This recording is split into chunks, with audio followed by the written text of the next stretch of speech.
Hi, hello.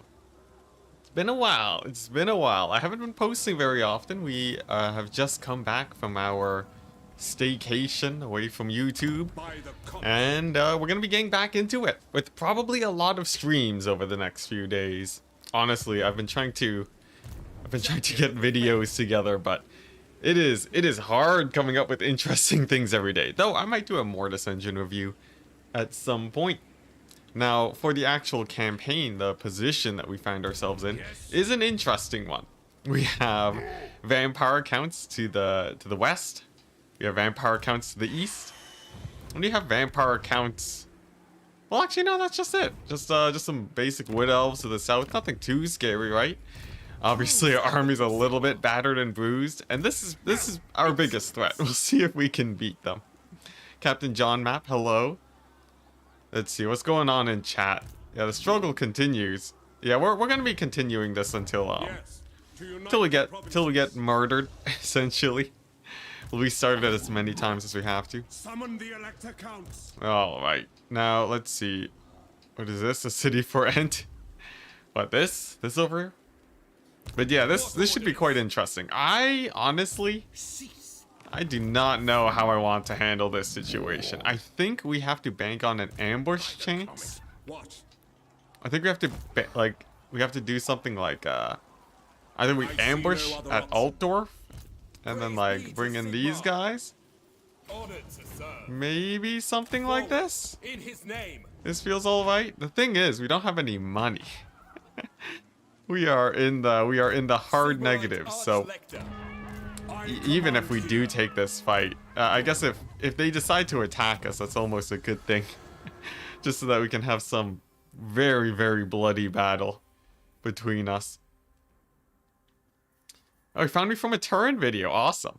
It's been a while since I've been discovered via turn. I guess it happens all the time, but I don't see that in my chat very often. Turn 25? It was a while ago since we did the last stream, but yeah. What happened to the... Oh, wait, yeah, no, you were there for that, Captain John Map. Oh, man. Well, we might have to loop again. We'll see. We'll see. Let's see. What do I want? I guess leadership for cavalry is pretty hype. So if they attack me, if I can entice them to attack me this turn, then it's all okay. Because we'll get our money. And then it'll be fine, and then we can pay off our troops, we'll get the replenishment, and then we'll be good. If this doesn't immediately work, I'll just reload a previous save to back to the beginning of the stream. You managed to eliminate Helman Gorst in your Kugath campaign. When the crisis spawned, oh yeah, the crises, they revive factions, unfortunately. I think they're changing that though. Oh, yes! Yes, we done did it. Oh my goodness. All right, so now I gotta figure out. Obviously, auto-resolve has a chance of tremendous losses here. Let's just play the battle. Let's just play the battle. Legends invasions are the best way of finding new Total War streamers. Hey, nice. Yeah, Legend does a lot of hosting. It's crazy. It's always nice to see well, obviously, it's always nice to see him host. I need to get hosting myself more often, honestly. It always passes my mind just because I'm usually very tired by the end of my streams and I just forget about it. Perhaps today, though, we'll need to find people that we can actually host on the reg, though. I don't know how many people are streaming Total War sort of regularly. But alright. Here we go. Let's just position here, and I think we're gonna see if we can take a good engagement on the left side with my knights. We got the Franz. Yeah, vacation's over, man. It's done. No more vacation. Oh man, I gotta say, I've been a little bit lacking on the creativity when it comes to making the videos. Like literally, I wanted to make a video yesterday to post for today. And I just sat staring at the ceiling for like hours, man.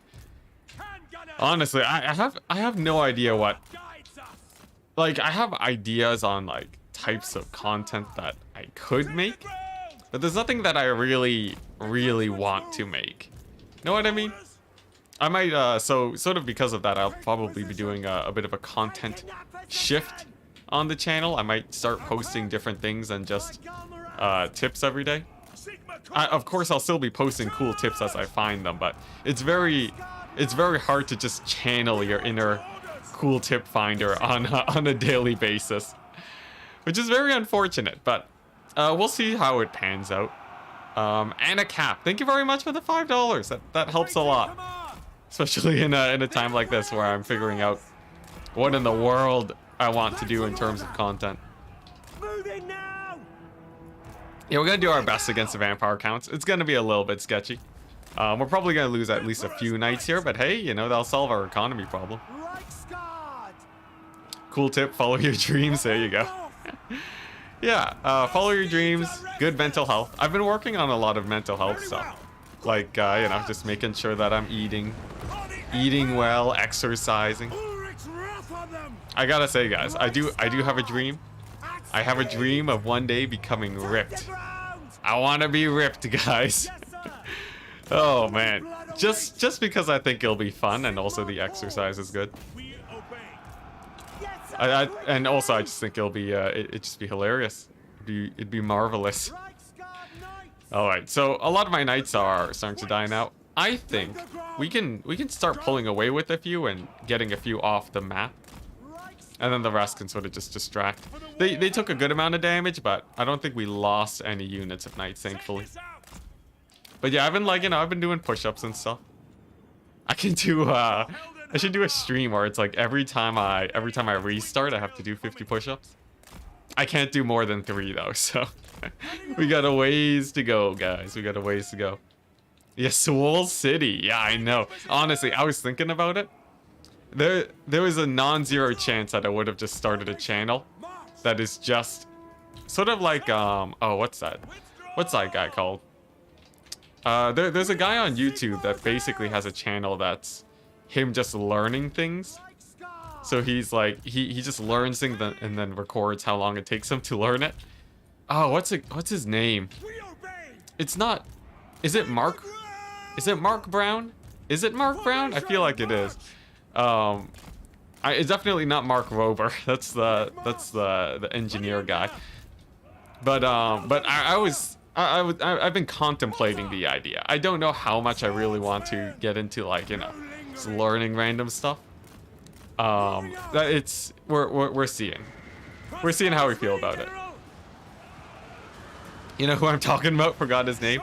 Yeah, he's like the guy that learned like random party tricks, or like, yeah, random like pub tricks essentially. But it's sick. Like, there's like cool like dice stacking in a cup and stuff, and like he made like a Rubik's Cube wall thing video today. It was sick. It was amazing. But yeah, I don't know. I'm so just like, I'm brainstorming on what I really want to be doing. In the end, though, right? The thing is, I enjoy playing Warhammer a lot. So I don't know how. Like I still want to do gaming stuff. So I don't know. Maybe I do like 2 channels. Who knows? Who knows? Man, Franz is getting annihilated. Come on, Franz. I need Franz to live so that Felix can heal him up in the second year. All right, nice. There we go. Felix can give him the buff. We got the Franz going in there. All right, nice. This is sort of an awkward position with how my reinforcements actually panned out. I'm sure it's fine. We're gonna get a few routes here and there. There we go. There we go. His lord's going down now. Let's sub in my spears to help these guys out. Man, this is gonna be scary though. We have a whole nother 20 stack to deal with. It's not like we can't deal with it with the right ranged army, but it's gonna be a bit scary. It's gonna be a bit scary indeed. Mike Bloyd. There you go. I knew it started with an M. Took a hot second, but we got there. All right, nice. So things are looking pretty good now. We're seeing a few routes on our guys, but honestly, that's fine. We just have to. We just gotta get Franz back to good health, I think. Or does he heal up if he's here? Let's see here. Hold the line. How does one get the healing from Felix? Do I have to be on the ground for that? I know Felix has to be in melee, right? Yeah, his Blood Oath. What is this? Blood Oath is yeah, Lord or Hero, so he should heal Franz once he gets into melee and we'll be fine. Just use steroids if you want to get ripped. I feel like getting roided out isn't exactly the reason I would want to be ripped. You know, I can see how that might be able to help speed things up, but it's I don't know. Something about like doing good for my health just doesn't really jive well with getting roided out. Oh my goodness. It's gonna be like I don't think I'll be like, you know, I don't think I'll be like mega swole or anything. I just want to be like, I want to be ripped enough where people are like, yeah, that guy, he exercises, he's jacked. But I don't want to be like, I don't want to just be like veins and muscles everywhere, you know? I feel like that's a bit too much. Nice, Pyrrhic victory. Now, here's the important question. Will this pay for our army over the end turn? Or will we still suffer attrition from no money? Because that makes a big difference. That makes a big difference on how the next turn pans out.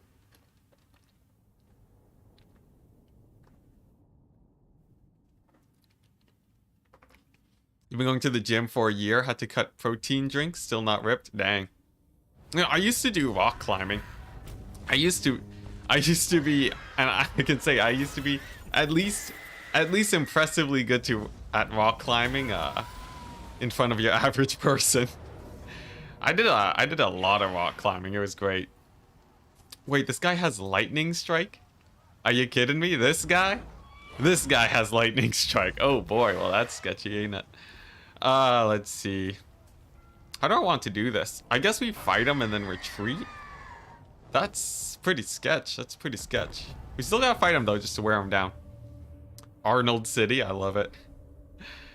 Yeah, anyways, back to rock climbing. I used to be able to, and it's mostly because he's a master general. Okay, yeah. But yeah, with rock climbing, I used to be able to, like, you know, just fly across walls. I wasn't on, like, you know, I couldn't do like one arm pull-ups, but just because I'm pretty tall too and pretty light, it was like I could just fly around. I forget what difficulty tier I was at, so I wasn't like insanely good by any means, but I used to have so much, and then the pandemic hit, and then I stopped climbing. Then I lost 10 pounds, and 10 pounds for me is a lot. And it turns out losing 10 pounds is roughly that's like 8% of my total weight. There's 8% less Enticity over the pandemic. So one of the reasons why I gotta get back into exercise. We only see me sitting. How tall am I? I'm not that tall. I'm like what, like 5 something, 5'3" or something. I don't know.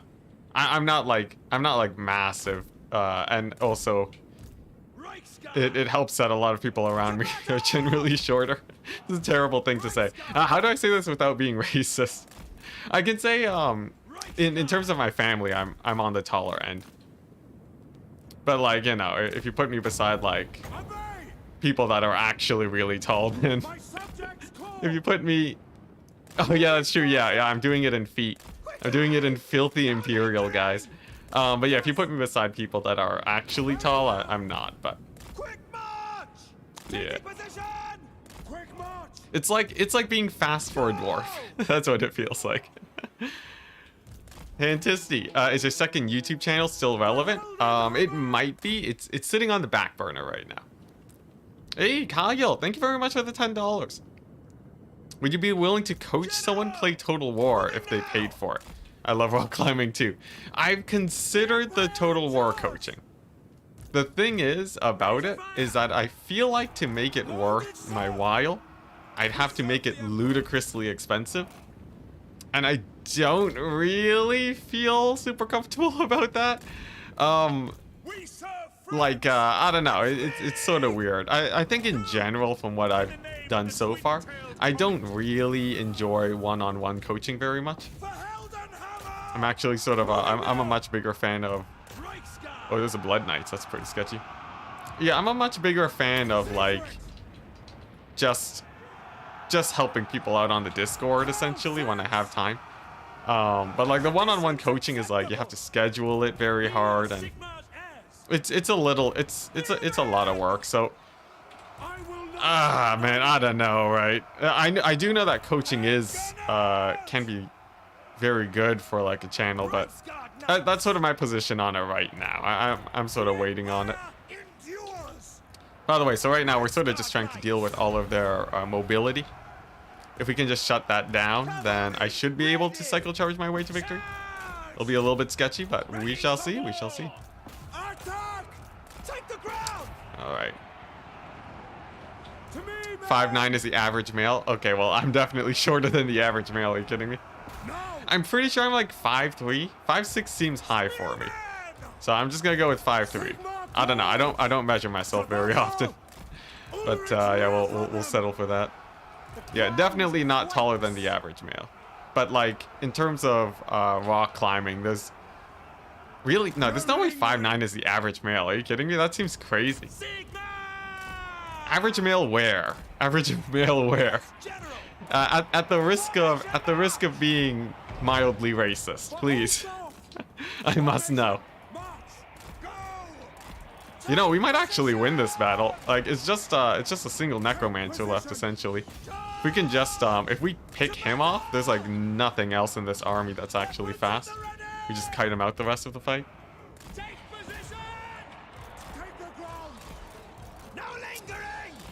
You're 5'7" and I'm short? I don't know about that. Really? Is everyone in the world just insanely tall? What's going on? Oh man, I gotta measure myself at some point. You know, I do have a measuring tape. Maybe I'll whip that out if I'm like about to ×4 through a battle. we can get a rough measurement going. 5'9" is a US average. All right. Well, you know, there you go. Doesn't that explain it? Oh man, am I just being super racist now? Am I just being racist city? Has the day I feared finally come? 5'7" is the world average. All right, all right. Please stop using primitive units of measurement. Yeah, that's true. Well, like, I don't know. There's a lot of places that uses mixed measurements. Like when you do cooking, I'm sure you use cups, right? Or do you do cooking not in cups? I honestly don't know how common or uncommon that is. I'm just sort of talking randomly. Yeah, gotta cancel me, man. Yeah, hardcore racism. All right, yo, this is gonna be a long kite game. I'm feeling it, but I feel like we have the advantage here. You know, our ammunition's looking good. Every time I say that, though, I instantly lose all of my guys with ammo. So let's be a little bit careful here. So yeah, these guys. Oh, okay, wait, no. Yeah, they're all at like 0 vigor because of the. They have no vigor. That's why they suck. Because he used the lightning strike. That, as it turns out, is very good for me. I'll take it. All right, nice. Get those Var guys dead. I don't want to send Franz onto his lord. There's just too high a chance that Franz gets annihilated. And then after this battle, I can go ahead and measure myself real quick. I was doing a blood test the other day, and they asked me how tall I was. I just told them I don't know. I felt shame. I felt a little bit of shame just for my intense lack of knowledge. I don't even know why. Is it a bad thing to not know how tall you are? Are we all obligated to just know how tall we are? Is that a thing? We have grams and liters, that's enough. Yeah. Do you do cooking in liters though? Do you actually? Cause like if you look up any recipe, I guess I'm very Americanized, aren't I? All my recipes use cups. Height is on your license. Ah, there you go. Good call. My license expired over the pandemic, but I think I have it somewhere. I feel like it's more fun if I just straight up measure myself, though. Maybe we'll do that. Height is very important for dating. Ah, there you go. Joke's on you. I don't have to worry about dating because I'm already sworn to YouTube. Honestly, I could not handle a love life right now. That is like not even on my radar. It is just YouTube takes so much time. I don't got time for another person. That's insane. Cooking is milliliters or deciliters? Deciliters? Oh geez, I don't even know my units anymore. There's nothing worse than recipes using inaccurate weightings. Yeah. I've been trying to actually get into cooking recently. I really want to make a shakshuka. It's a recipe I've been seeing on the YouTubes that seems pretty hype. It's like a tomato sauce with like, it's like you have a tomato sauce, you have you like crack eggs into it, you have loads of veggies. Super excited to try making that. And it's apparently also really easy to make, which is critical for someone who doesn't do a lot of cooking. So marriage is off. Unfortunately for now, yes. You know, maybe if my YouTube career just starts going down the drain, then we can consider. All right, how's this fight going? It looks like, you know, it actually went really well. For a non-20 stack with Franz, this fight went insanely well. Like, what's going on? This is going great. Cooking stream when? Yo, this was an idea for a new channel where I just learn things.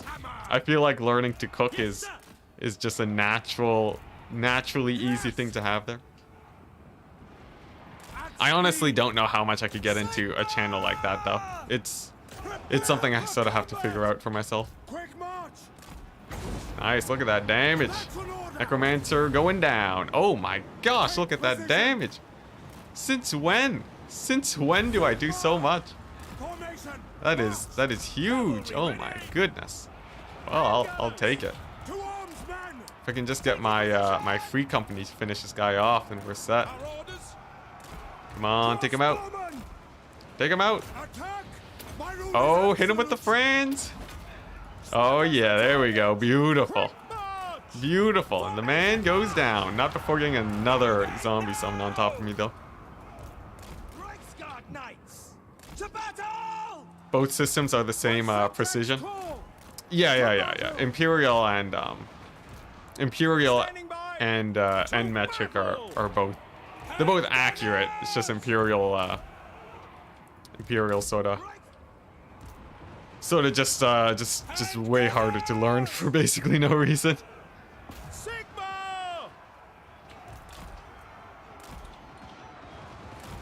Yeah, just Anticity's life skills.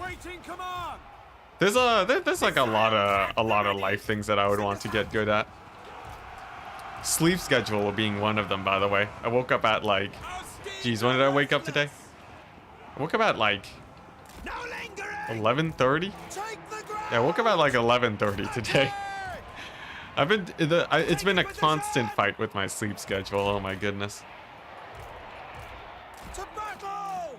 In the UK, we use all sorts of measurements. Yeah. I'm pretty sure a lot of the sort of English-speaking world is... I think it's quite common to see a mix of measurements. It's sort of cool. It's sort of cool. Just, you know, complicated. How can you zoom so far out? Look up Enticity debug camera. I have a tutorial on it. Yeah, it's not a mod. You actually just change some text in a game file and then it works.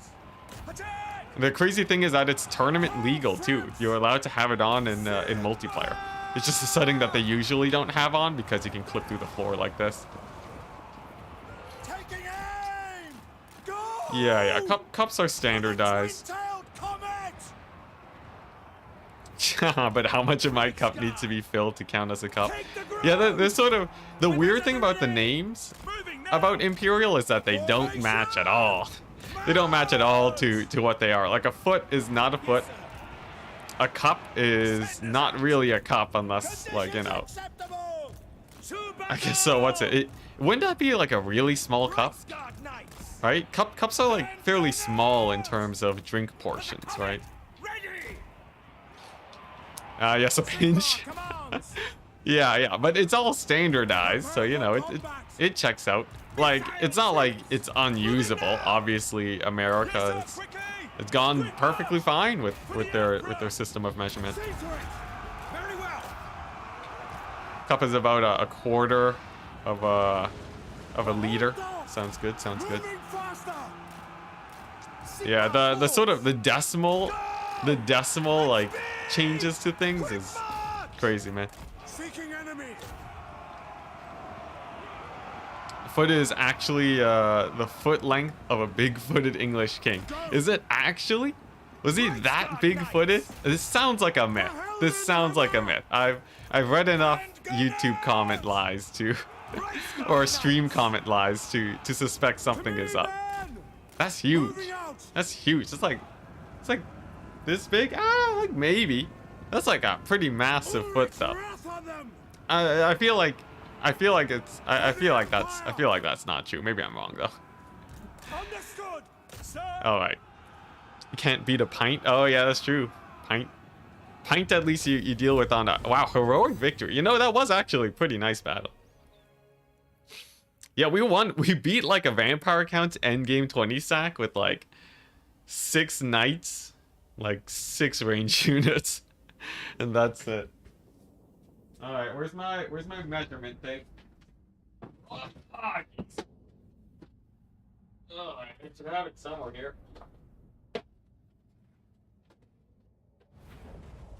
All right, here we go. It's time. Let's get my measurements in both. We must know. Am I as tall as the average American? Probably not. Most definitely not. 60. 60. I'm 67 inches. 67 inches. Let's see here. 67 inches. How much is that? It's what? Where's my calculator? What? 67 divided by 12. So I'm like 5.5. 5'5". All right, I'll take it. I'll take it.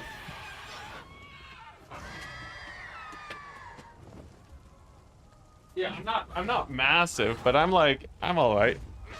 Yeah, not 6'9". Yeah, unfortunately not. Only the rare few can be blessed with such a height. Short in the U.S. Well, I'm in Canada. Again? Oh my gosh, another attack. Honestly, we might be able to just straight up auto resolve this. The question is, will my ranged do better than a straight up auto resolve? Because if I can keep my knights alive, that would be sick.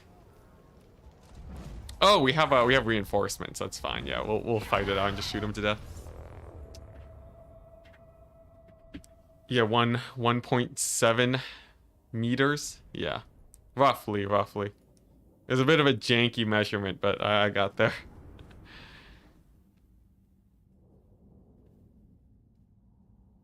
The inch. Oh yeah, barley corns. Good old barley corn measurements. All right. Where are my reinforcements at? Where'd they go? I thought I had reinforcements. Where'd they go? All right. Well, you know what? Plan B. I guess he did lightning strike me. What happened?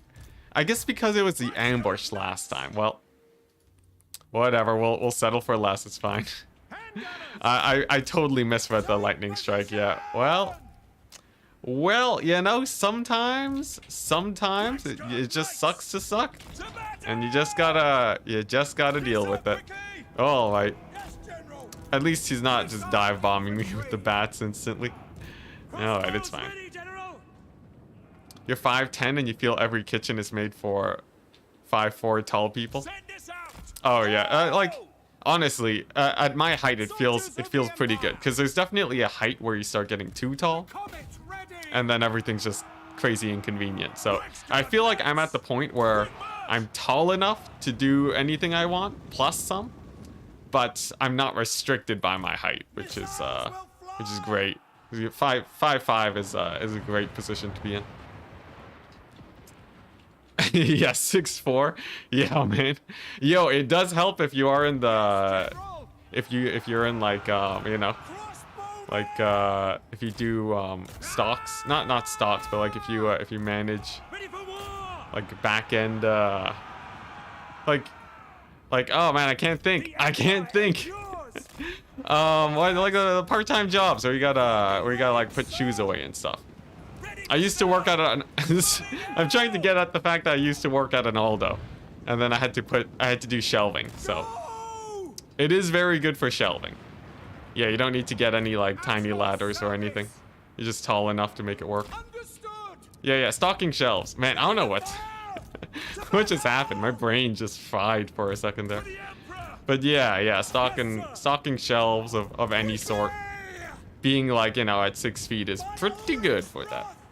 You know, if you want to be the master of part-time jobs, that's the way to go. You'll be a legend at your local grocery store. It'll be sick. Alright, so same strat as last time, by the way. We're just gonna kill all their mobility and then kite out the rest. Yeah, there you go. Retail worker. Jeez. Took me so long to get there, but we did get there eventually. Alright, let's go ahead and snipe out that lord real quick. And then get my ranged into position. Honestly, this is going great though. Our position right now is magnificent. We're really crushing it right now. There we go. All right, Lord down. Lord down. You're thinking about this recently? People seem to bring terracotta sentinels. Oh, they seem to think terracotta sentinels are good. But don't they serve a similar role to giants, where people think that they suck? That's a big difference. Terracotta sentinels are different from giants in the fact that they are better in every way. So, for roughly the same price, you get armor. You also get unbreakable. You also get to keep the damage. You also do magic damage, which is extremely good against single entities who tend to sport physical resist, at least a lot of the scarier ones. And yeah, that's basically it. It's just a better giant in almost every way. So, you know, giants aren't so terrible that something similar to a giant would be bad. They're actually on the brink of success, I feel. But the terracottas are just better. They're just better. It's like the guy she tells you not to worry about. It's painful, man. It's painful. Poor giants, man. We need justice for giants. I swear. Poor guys have been pretty not meta for a while. Yeah. You wish I could make giants good? They look so fun, but are so bad. Yeah, they're just bullet sponges, honestly. They're like big old bullet sponges, but at least in multiplayer, you sort of see them used a little bit. Giants are used in multiplayer as basically how do I describe this? Giants are used in multiplayer against factions without range, and they're pretty good if your opponent doesn't specifically prepare for them, because in a straight up melee fight, they are one of the most cost efficient single entity fighters in the game. The problem though is that mobility is very important in multiplayer, just because it lets you take better engagements. And obviously, when it comes to giants, they're one of the slower single entities in the game. There's also insane cost efficiency things you can do with healing. So like something like a Vargolf is already way better. Even though it doesn't do as well in a prolonged fight, you're cycle charging with it a lot. Cycle charging too is also insanely common as a strat, and that's something giants also lack. So it's painful.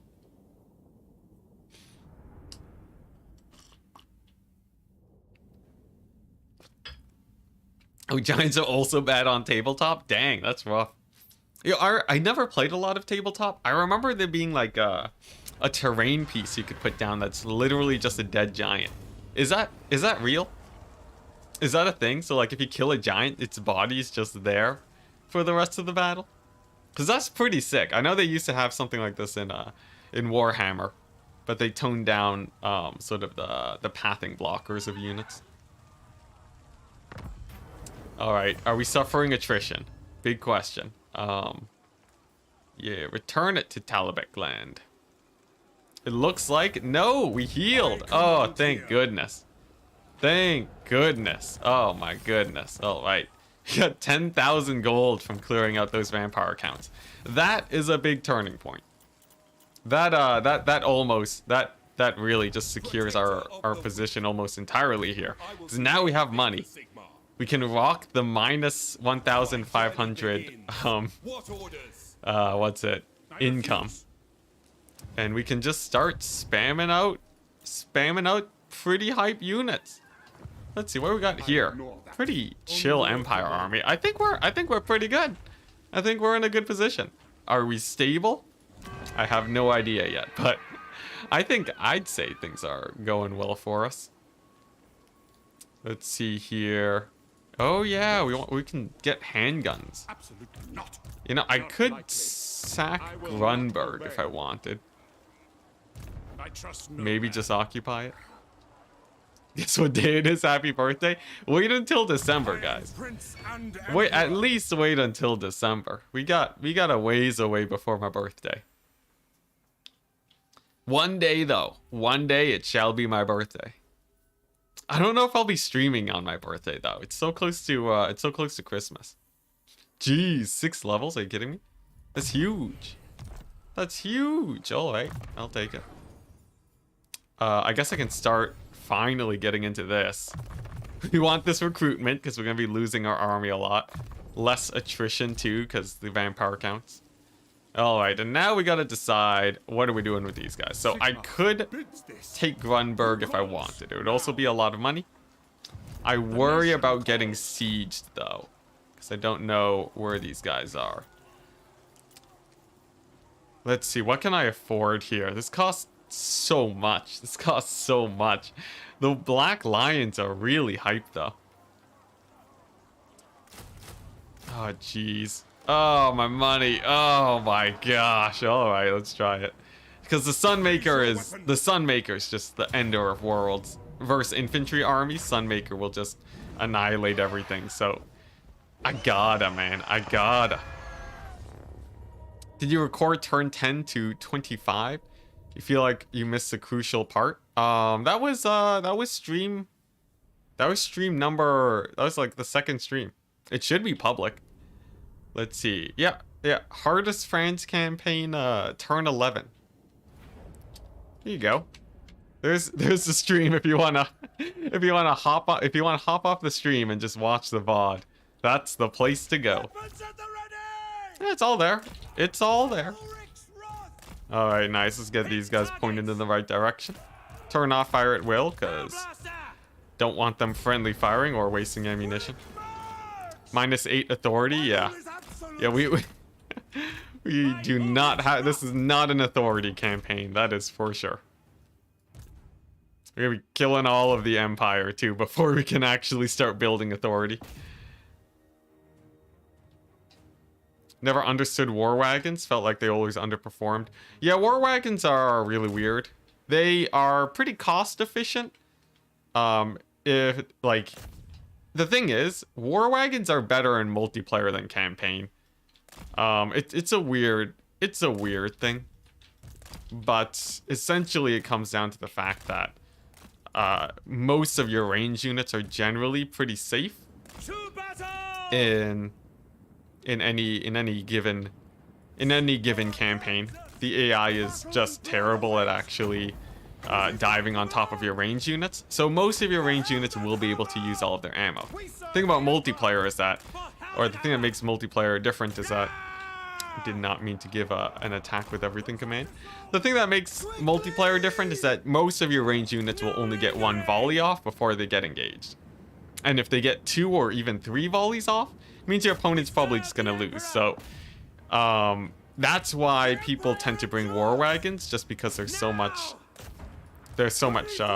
much better protected than your other units. But even then, even then, war wagons still actually end up being pretty bad. Just because the DPS ends up being so low and their ammo not being high enough that they actually tend to run out of ammo just as they start paying for themselves. So if you don't understand war wagons, it's because they're bad. Basically that. They're just not a very good unit. The Black Lions though are a bit better though, because they can get into a good position to snipe out artillery. So or not artillery, cavalry. So these guys are sort of the exception, though they're still tremendously expensive. Just disgustingly expensive. Hey, look at that. We got some crossbowmen picks here. Oh no, they have a lot of they have a few halberds there. We'll keep it safe then. Best Zinch mono units for campaign? Like Zinch mono god units, you mean? Like you mean like the do you mean by mono units, do you mean mortals, or do you mean mono god, or like I'm sorry, Kairos? See, best Zinch mono units. Kairos doesn't, I don't think that really helps. Yeah, if you spam like Exalted Pinks, that's a good way to go. I know Doom Knights are really good in campaign. Something you might want to look into. I don't know if that's what you're looking at though. But Doom Knight spam is sort of like it's the easy way to times 4 through a campaign, because you just use them to snipe out all of use them in like settlement battles, and they crush it. They crush it just because of their flying. All right, nice. How is this fight going? We're getting a decent amount of firepower going. Most of their guys are probably gonna start running. Of course, we have the Franz. Franz will be able to do a lot of cleanup. Looks like our knights over there are doing well. And then yeah, I think we're fine. I think we're fine. Franz with the terror should be able to rout off these guys, no problem. No problem. And we can just sort of just stand our ground and wipe them out. Let's go ahead and take out their range units though, since they're going to be hurting my guys quite a bit. Nice, we'll even pull them back a teensy bit. And then we'll be fine. Look at this, we got archers running for the hills. My one unit of flagellants that I accidentally bought is also cleaning up. I like it, I like it. Yeah, war wagons are like the most fine unit in multiplayer. They don't go beyond fine. So like, you know, they're okay. They're all right. It's not like they're terrible in multiplayer, but I would never really recommend people take war wagons. Just because pistoliers are way better. If you want the unit that is the staple war, like Empire unit, the pistoliers are the greatest. Yeah, pistoliers are really good just because they have way higher DPS, and they can pay for themselves just as easily as or even easier than war wagons. Yeah, they're amazing, man. Pistolier spam is just like, oh my goodness, it's so good. It's very, very good. Okay, nice. There goes the Lord. I think we've done it. I think we've done it. I'm seeing loads of routing. There's the army losses. All right, nice. Not too bad. Not too bad. We wanna run them down as much as possible. This could we have an incoming settlement battle to do. Steam tank spam. It's expensive. Also, I remember I'm getting a memory from my last Franz campaign where everyone told me to make a steam tank doom stack, and it was just hot garbage. It was like beyond hot garbage. It like didn't last a single turn and cost me a fortune. It was terrible. Absolutely terrible. Worst advice I've ever taken from chat. Oh man, good times though, good times. I think the thing that ended up being the best auto-resolve stack, I think, was like a Hellblaster volley gun stack that I basically didn't die. It was between that and Volkmar that both did really well. Outriders are good too. I would say in campaign, Outriders are probably better than Pistoliers, but in multiplayer, Outriders are slightly less efficient because they're easier to punish. So like people can just chase your Outriders around and they can't shoot behind them. As simple as that.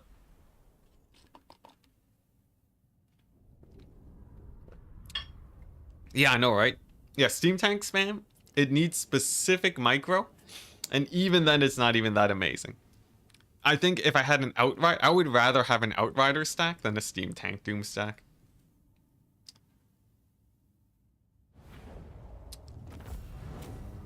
Let's see here. Oh, I got a message from Kyle. Let's see. Let me not read it out to people in case you don't want that. Let's see here.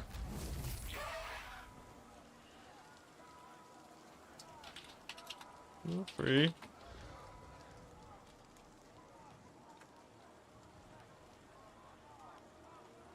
All right, there we go. Just responding. Yeah, just a notice to you guys. If you want to just DM me on Discord with questions about multiplayer, feel free to, man.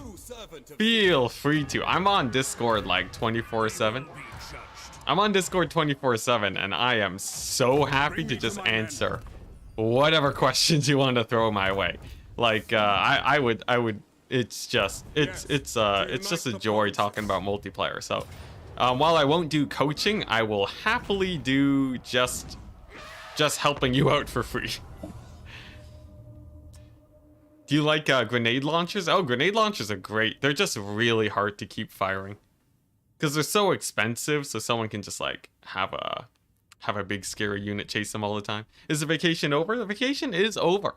I've been trying to figure out what my streaming or what my scheduling is gonna be looking like. I don't think I can keep up the cool tips type of video as much as I have been in the past, just because there's only so many cool tips I can talk about before I'm just forcing myself to find something. But instead, to replace that, we're going to be doing a lot of streams. We're going to be doing a lot of streams. So over the next, I believe, over the next like 4 days, we're doing back-to-back streams. On top of that, I'll also be doing longer streams than I have in the past. And then we'll probably just work on mostly like a clip-based YouTube channel. And I might even start posting to the... I'll probably start posting to the second channel about multiplayer stuff. So for people who are interested in multiplayer, you can check out the channel Enticity 2. You know, you can subscribe there and just keep a close eye on that if you're interested in the multiplayer action, because honestly, I've been pretty excited to put out just raw multiplayer content for a bit. And I feel like that's just the perfect place. It's a perfect place. And then of course, if you're more into campaign, you can just chill on the stream. It'll be perfect. Opinion on Beastmen in multiplayer at the moment. I tried them out recently actually to see if they were good. I think Beastmen get outclassed by literally every Chaos faction. I think if you want to play a faction like Beastmen, play any of the other Chaos factions. Play Slanesh. Play Warriors of Chaos. You know, just play Tzeentch. Tzeentch will be like, he'll be a better Beastman with his skirmishers. He even has like fairly good cavalry. He has better infantry. Yeah, Beastmen are, as you would expect, based on the Warhammer lore, Beastmen are in the dumps. Cursed to always be the worst Chaos faction in the realms. Yeah, sad brain noises. Yeah, the poor Beastmen, they have it rough. They have it rough. One can hope that eventually one day they will be a little bit better. You know, there was the strange thing is that in Warhammer 2 there was actually a Beastmen meta for a fairly long time. They used to be Master of Chariots, which is a really interesting position to be in as a Chaos faction. There's not too many Chaos factions that are like, yeah, the Chariots are best in class. It's usually their infantry and stuff. So Beastmen actually had a chance to be fairly good. And now they're just bad. I'm sure they're good against factions that are much weaker against Chariots. So, you know, the dwarves, right? Empire and other human factions. But like everyone has, especially the Chaos factions, they have a lot of easy access to mass. And because Chaos factions are so prominent recently, they've just been, you know, everywhere. Beastmen can't really leverage their stronger Chariots, sadly. And then there's also the problem that everyone's cavalry just keeps getting stronger, except for the Beastmen cavalry. So they've just been lagging behind a bit. But honestly, if you just buff their cavalry or buff their chariots even a little bit, Beastmen would just be super meta once again. In the name of the twin-tailed comet. Yeah, oh man, the good old days of Flying Taco piloting Beastmen to glory. Jeez. When I talk about the good old days, I don't usually go that far back. You know how long ago that was when Flying Taco was being like a very common tournament name? That's insanely long ago, my dude. Oh my goodness, that brings me back. That's like the good old days of 2 years ago when I was just starting to get into multiplayer for the first time. Insane, man. The nostalgia. The nostalgia. Oh my goodness. Man, what was I? I was a dwarf main. I was a little baby dwarf main winning games on ladder. Oh my goodness. Watching some Aerocrastic. Anyone here watch Aerocrastic? He's not doing YouTube anymore, but he's the guy that really helped me get into multiplayer more hardcore after I wanted to get much better. So yeah, he started it all, guys. He started it all. Man, good times. I trust no man. Let's see, are these guys? Okay, they can't attack this settlement. So I might be able to get my turn of replenishment here. Finally gonna start specking into replenishment stuff too. Oh man, this is one of the reasons why I really want to. Ooh, the war wagons. This is so bad. This is why I really want to get like a multiplayer series going on the second channel, just to talk about it, because I think there's so much. I've sort of run out of things to talk about in terms of cool things for like campaign players and multiplayer guys, but like I've been banking like pure multiplayer ideas for the better part of 2 years. So I've just been like, I have like a million ideas that I've just been itching to get out. Really excited to start posting there. It's gonna be a lot of work though. And honestly, not a lot of people are gonna... I consumed Aerocrastic. Yeah, I absorbed his YouTube powers. Excuse me. But yeah. The thing about the second channel is that there's not gonna be a lot of people that are gonna watch it. But, like, if I could get 5,000 views per video, I would be so happy on that channel.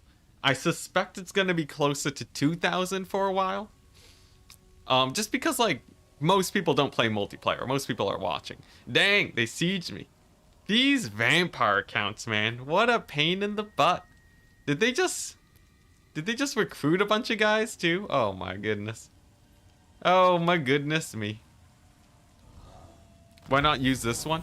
Because it screws with the YouTube analytics. So quick explanation for how YouTube works. Oh, Gotrek's back. Sick. Get him in here. Get this guy out of my face. Where's the Gotrek at? Okay, it looks like I have to do some janky recruitment strats with them. All right. Oh, it's what the? This counts everywhere. They don't let off. All right. Well, let's figure this out. But yeah, so the way YouTube works is that it has a general idea of what your audience is. And let's see. It's just zombies. Yeah, we'll play it. So YouTube has a rough idea of what your audience is. And if you start trying to pull from two separate audiences, YouTube sort of gets confused. And it just it shows your videos to the wrong people. Or it'll look at your video and be like, it looks like your content isn't really appealing to your old audience anymore. So I'm just gonna stop showing your videos to your old audience. And then that ends up being really bad. Not to mention people will just start getting content that they actually just don't want to watch. So even from a viewer perspective, it's not very fun. Because there's a lot of people that just want to enjoy how to play campaign better, right? Of course, we have a lot of people, like we have a lot of overlap with Legend of Total War. And I have actually very little overlap with, like, you know, like, let's say Turin's community, right? We are Sigmar's heirs! So there's a lot of reasons why I think it's just better to have it on a separate channel. It will technically get more views if I put it on this channel, but it won't actually help me do better overall. Yeah, that's the gist of it. All right, here we go. The Lord Snipe, let it begin. Yeah, and honestly, I don't really mind having less views there. You know, I just want to have the content stand for how good it is. And also, it's just a passion project. It's not actually meant to be my main income, so it's totally fine if I do have fewer eyes on it. How is there little overlap of me and Turin? Yeah, that's that's the weird thing, isn't it? I've done a lot to sort of diversify my audience, and a lot of my videos, you'll notice, my videos almost always appeal to a general demographic. So, some YouTube strats for you guys. Yeah, if you look at it, my videos are meant to be watchable by anyone who plays Warhammer. And if you watch my multiplayer stuff, you're not watching. Most people aren't watching to get good at multiplayer. Most of them are just watching because they want to see someone who is good at multiplayer, and they want to sort of see the spectacle, right? So it's sort of weird, and because of that, obviously there's a lot of people that like the spectacle on Turin's channel too. But like because of that, the majority of my videos are overlapping with like Legend of Total War, and because a lot of my content is very short form, I get a lot of overlap with Tariff too.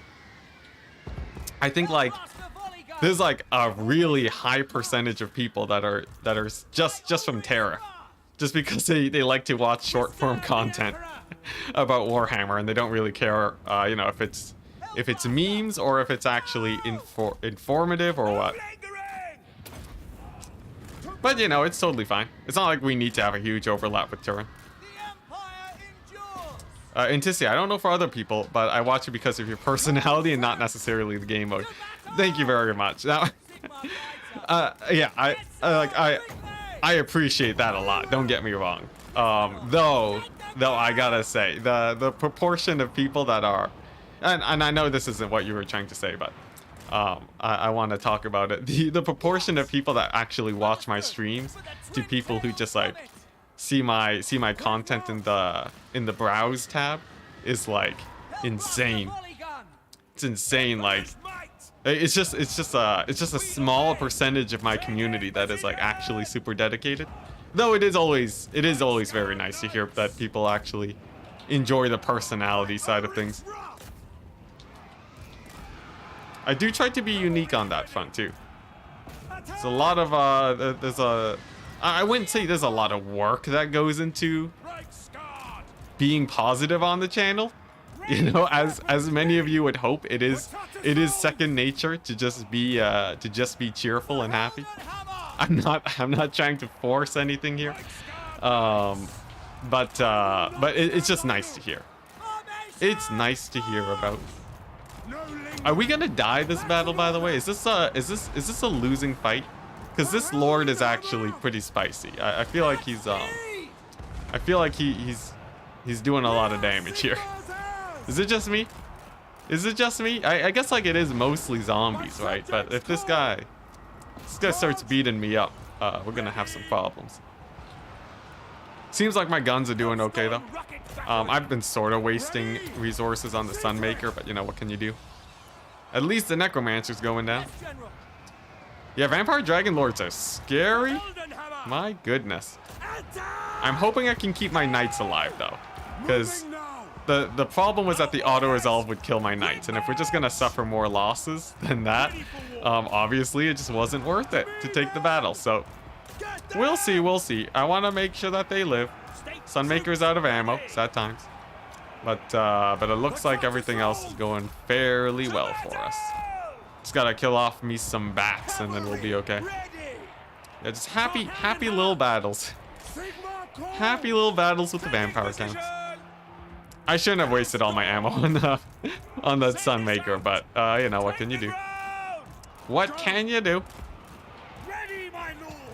Quick march! Yeah, I've been thinking of, there is one thing that I've been thinking to do on main channel. Because I do eventually, so here's the crazy thing, guys.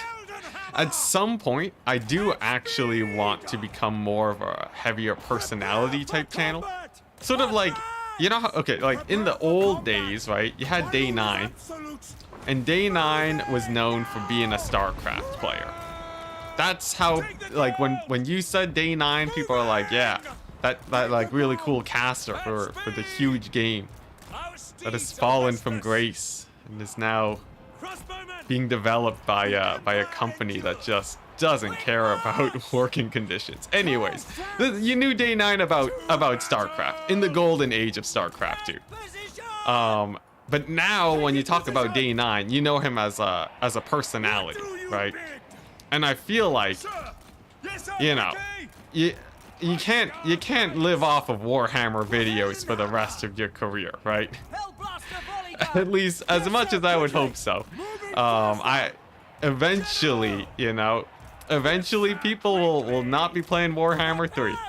You know, between now and like 60 years from now, it's probably gonna happen. So I do sort of need a backup plan. Or not a backup plan, but like I need a long-term plan for sort of getting into a good place there.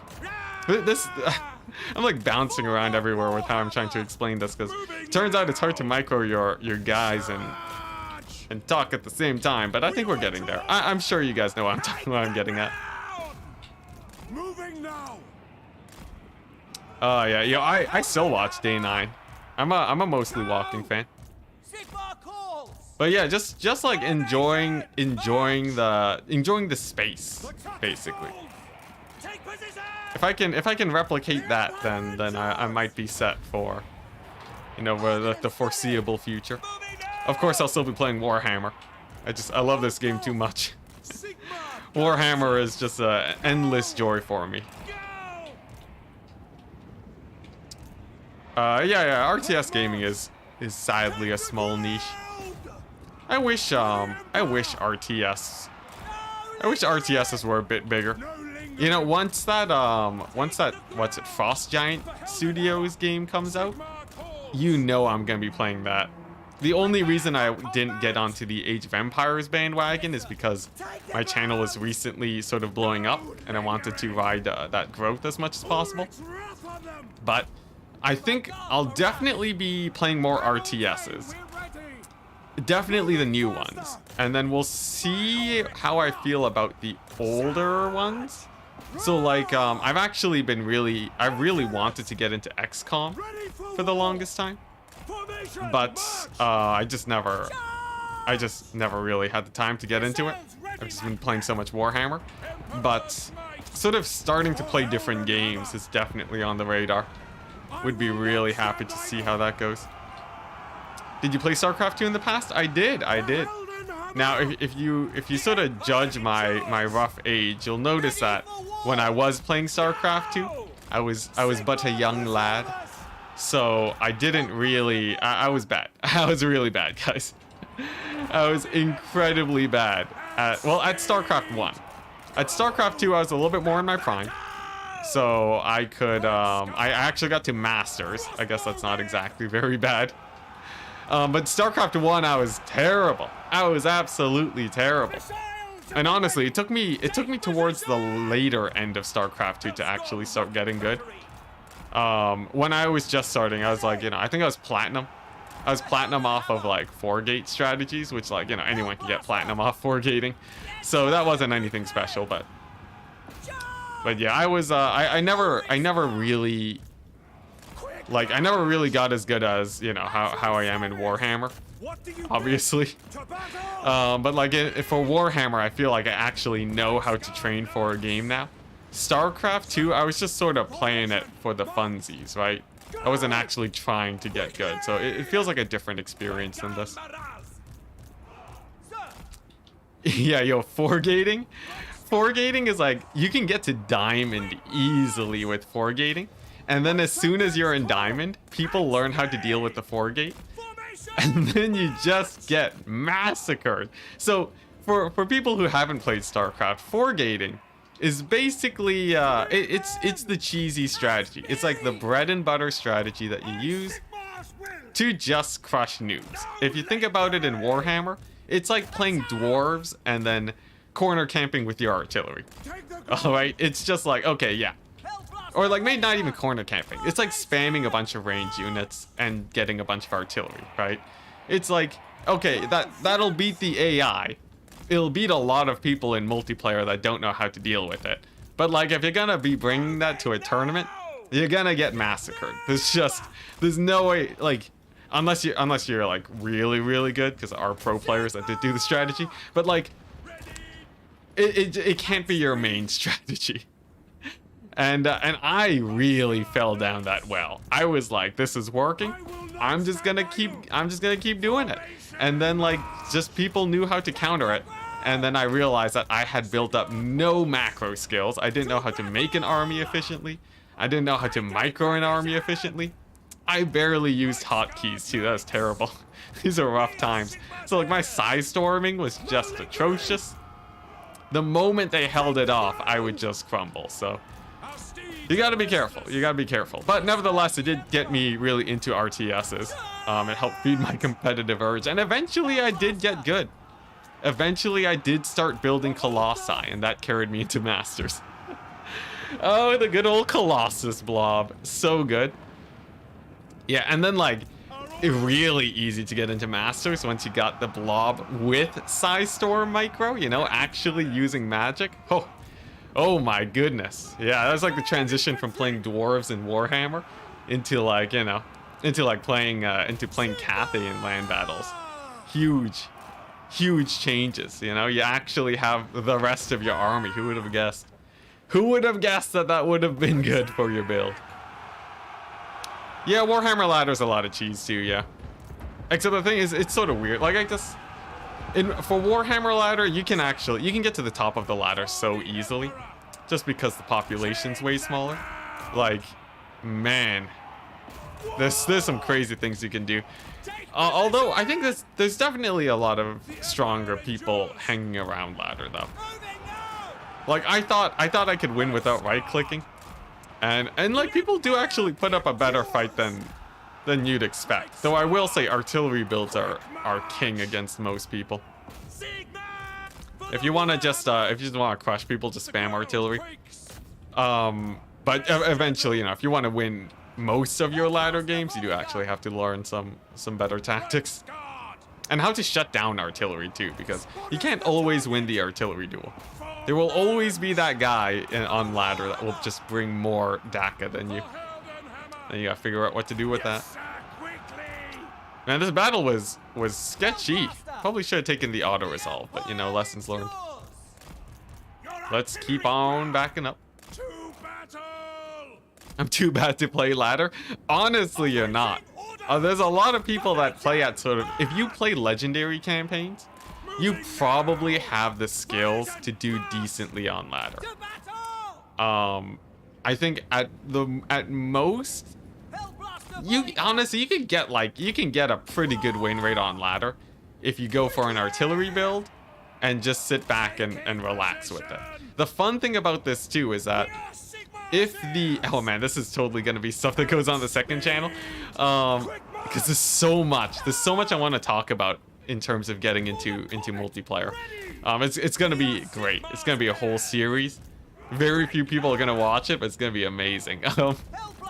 But yeah, if you want to just start getting wins basically for free, you look at a tournament. Look at the finals of a tournament. Straight up copy the build as perfectly as you can, and then and make sure it's like an artillery defense based build, and then just run that into people. As long as you can play on anything that is real-time speed, you should have the skills to manage things fast enough. And then you just start winning games from there. And then after you start losing games, that's when you realize how to actually play against artillery-based strategies. So like, eventually there will come a day when someone just rushes you and you get massacred. And guess what? That person just taught you how to beat artillery builds. So then you play that style, right? You just keep copying the builds that beat you. And eventually, you'll have a million different builds and playstyles under your pocket. And you'll also know how to defeat each and every single build that you have going.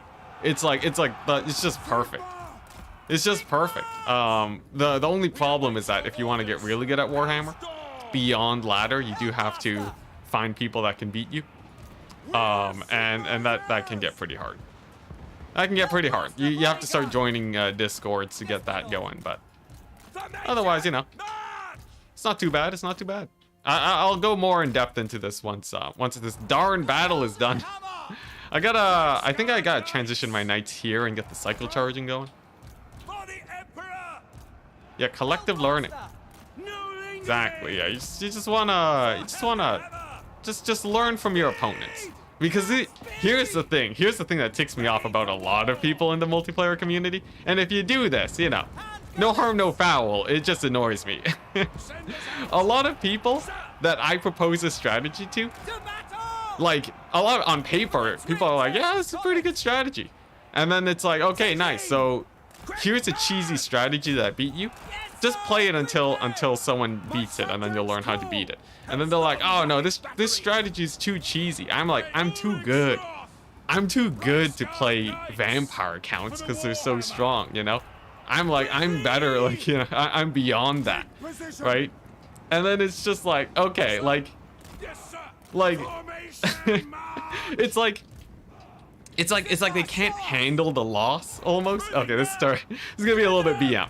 Because this doesn't reflect all people. There's just people that are like, oh yeah, this isn't like, I just want to play what I want to play, which is like perfectly fine.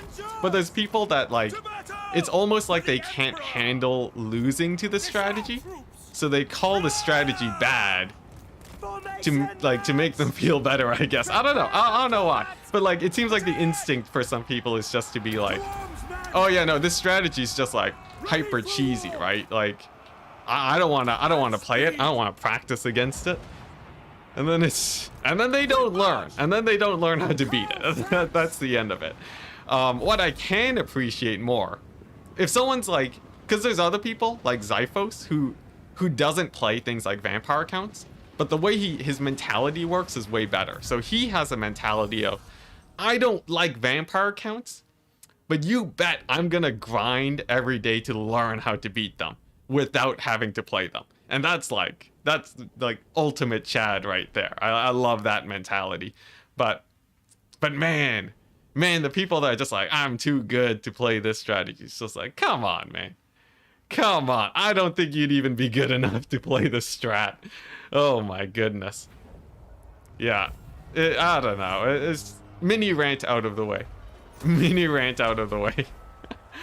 Again, no harm, no foul, right? You can think and do whatever you want. It's just, I just don't think that's very conducive to your multiplayer success.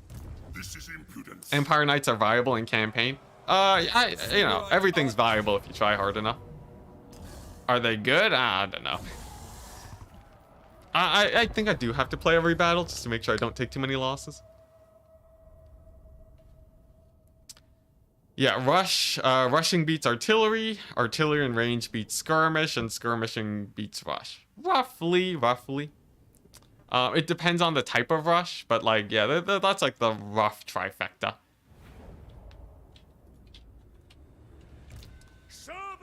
Corn and vampire counts are easier to play than artillery? Really? That's an interesting take. I would say I feel like rush factions are really hard to get right, but it's been a while since I've really dug into that. Oh yeah, I have a million heroes, I forgot. Oh yeah, Uberstrike 7. Let's get them over here. Are Empire Knights anywhere close to Knights of the Realm these days? Empire Knights versus Knights of the Realm. Empire Knights are getting closer. They're closing the gap because of their speed boosts. I'd say they're still basically Knights of the Realm. That's like their biggest problem.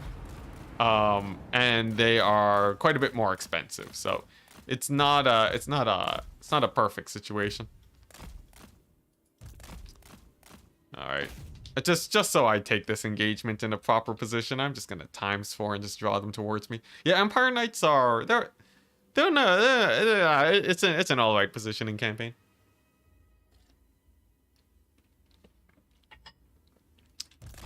Knights of the Realm are still leagues better though.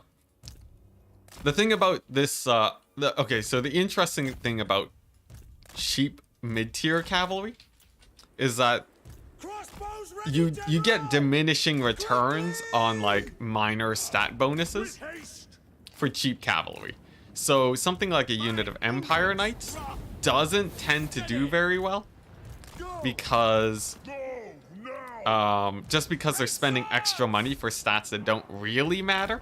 Like when you want cavalry, you basically only need just like a guy on a knight with some charge bonus, right? You don't need someone that's actually exceptionally good at that job for it to work for you. So overall, Empire Knights they pay a bit too much for stats that aren't very important, sadly. Yeah. These Vargeists gonna get the big dive on me? That's unfortunate. Maybe a little bit of target fire can fix that. But yeah, it mostly comes to price. In terms of actual battlefield impact, it's roughly the same, which of course is a problem because they're more expensive. But yeah, you know, they're all right. They're all right. They're fast enough too, so they can actually get around the battlefield. You know, they do a lot of damage. So I wouldn't feel bad about running them. They've always been pretty meta in multiplayer. So yeah. TLDR dogs. So the dogs are a bit of a different man, the stuttering. The dogs are a little bit of a different situation. Just because they don't do man, these guys are really diving in on top of me. These here vampire counts. The dogs are they're a tier below Empire Knights, so they don't really do super well against. Sorry, I'm just watching all my heroes get routed off. The dogs don't really do super they serve a different role because they lose to your basic knights. But like if you think about it, right, dogs do actually make a good sort of point in that dog units will. Jeez, this guy's like really on top of me. The dog units. I can't think today. The dog units are good. No, I'm talking about Empire. Okay, so reset. Empire Knights versus good old versus Knights Errant. Both of those units will beat dogs, except one of them is more expensive. So it's like, even though one of them will beat dogs like maybe 3 seconds faster, it doesn't really matter, and that's a big problem. There you go. That's all I wanted to say. Just took me ages apparently to get that explained. All right, here we go. Let's focus down these dragons, man. They've been a pain. What did I hear? Dogs are bad. Did I say dogs are bad? Dogs are good. Yeah, dogs are great. They just they just don't really, they don't win very much fights. They're just really good at cleaning up, which is a very valuable tool. Although with domination, I feel like dogs have sort of lost their purpose. I haven't really been able to make them work as well as they used to. It's like they used to be so important for chasing off units, but now they're just sort of okay. No, they're all right. Now this guy, this Terrorgeists and dragons, they don't let up. I should have done some basic checkerboarding. That would have, okay, this is not the time to ×4. Yeah, if I had done some basic checkerboarding, life would have been better. Nevertheless, we live with our mistakes. And we can just sort of clean up these guys. Get those blood knights off the battlefield too. Man, does this guy have like insane missile resist? It feels so tanky. 35% missile resist. That's insane. That explains a little bit, doesn't it? Just a wee bit, I might say. Yeah, fast forward into the mass death. I know. I forgot that I was playing this battle so I didn't have to auto-resolve. But, you know, we can take it as a lesson, right? It's sort of like practice. You know, we gotta make the mistakes here so that we don't make them later. And not underestimating the enemy is one of the things that you gotta do. It would have been a no losses auto-resolve too, and we just like take massive losses. Whatever, it's fine, it's fine. It's fun practice. Enticity, why not use a mod to save and recall unit formations? It does it automatically. It does it automatically, yeah. There's no like button for it, but it does actually save the positions of your army. It's not perfect though, but you know, it gets the job done.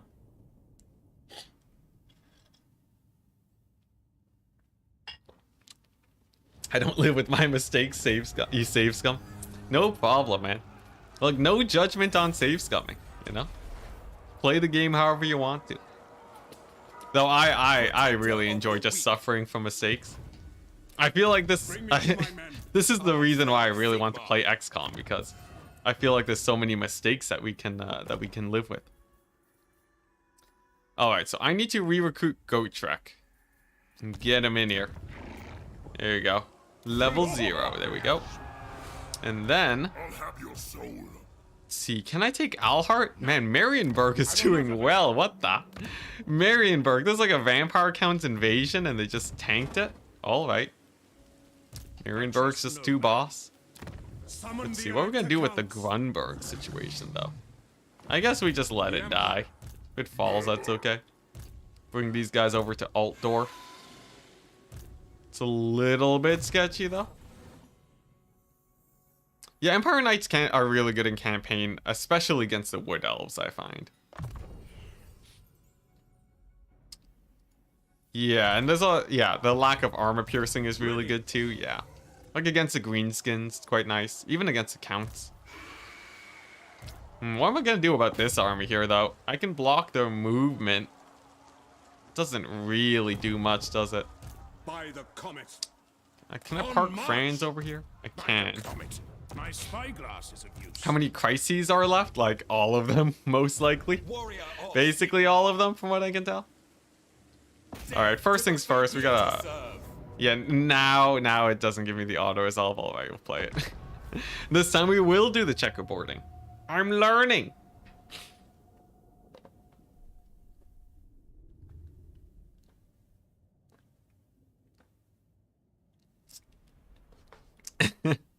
Thanks, LeBaron. Do the crises fight each other? They do. So they do have sort of a way to counteract the scariness. So, you know, it's all right. Fun fact, by the way, if you want to get fast deployments, drag them out in the line like this. Do some control down action. You get like the easiest checkerboarding ever. It's great. It's marvelous. Yeah, control down is by far the most fun, just the most fun thing I've learned to do in recent history.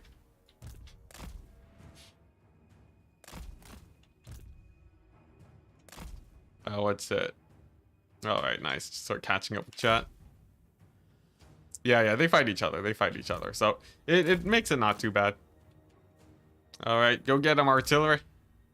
Yeah, look at that. Look at that dodging. All right, you know what? Push with the range units. We have enough range here where I'm pretty sure we can ×4 without dying.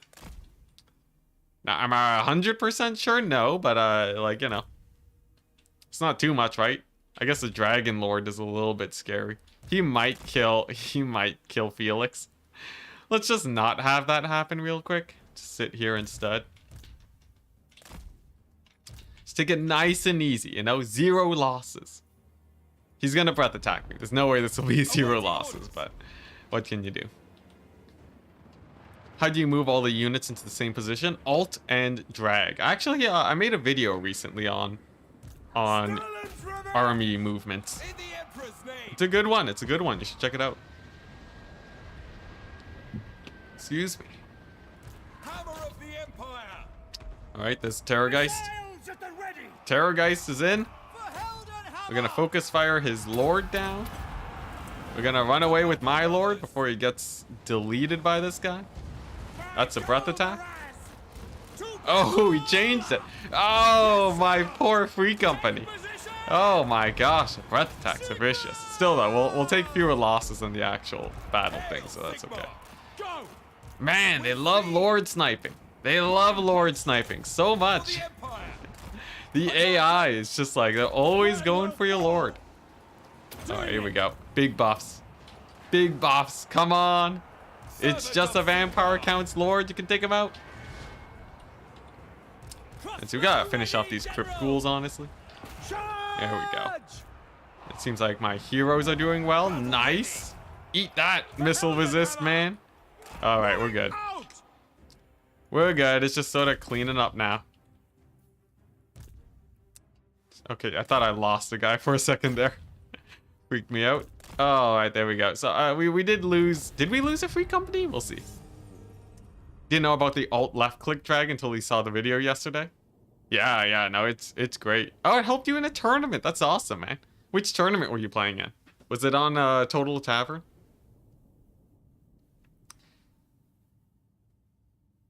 Yeah, fighting with 20% HP remaining. It's out of necessity. I'm not doing this voluntarily. Dang it, we lost one free company. A loss we can sustain though. It's still fewer than it would have been otherwise. Alright, here we go. We're gonna drop these guys off into Gotrek's army. This guy can sit back, relax, and get out of there. Nice.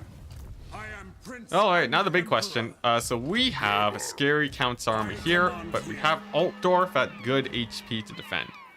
So I think we're fine. I can also start getting great swords, which is hype. Can also start getting Knights of the Blazing Sun and Outriders. That sounds pretty good. I don't know about you. What's this? Demogryph Knights and Great Swords? And better global recruit. This is a bit more useless, but I do want to get Great Swords. I feel like they're pretty hype. Nice. So we successfully spent all of the money that I just got, but I think it'll be worth it. As long as Franz doesn't die to this army, which is, you know, we got a Sunmaker, right? It's fine. It's a little bit sketchy. It's a little bit sketchy. I am gonna get some Demogryph Knights, the ROR, just to keep me a tiny little bit safe. You know, maybe get me some more. Honestly, Pistoliers are pretty good against the Counts. Let's get just the one. Let's get a Halberd instead. There we go. We'll get this one later. Nice. Yeah, it's a lot of Vargeists. A little bit spooky, ain't it? Alright, but so far it's looking pretty good. We just gotta prepare for the invasion of dwarves at some point, but it's not like that's impossible to deal with. Yeah, Franz helps with the upkeep a little bit. He has like a -10 upkeep thing, which helps. And what, does he have cheaper demogryphs too? I don't think he does, but the -10% is still great.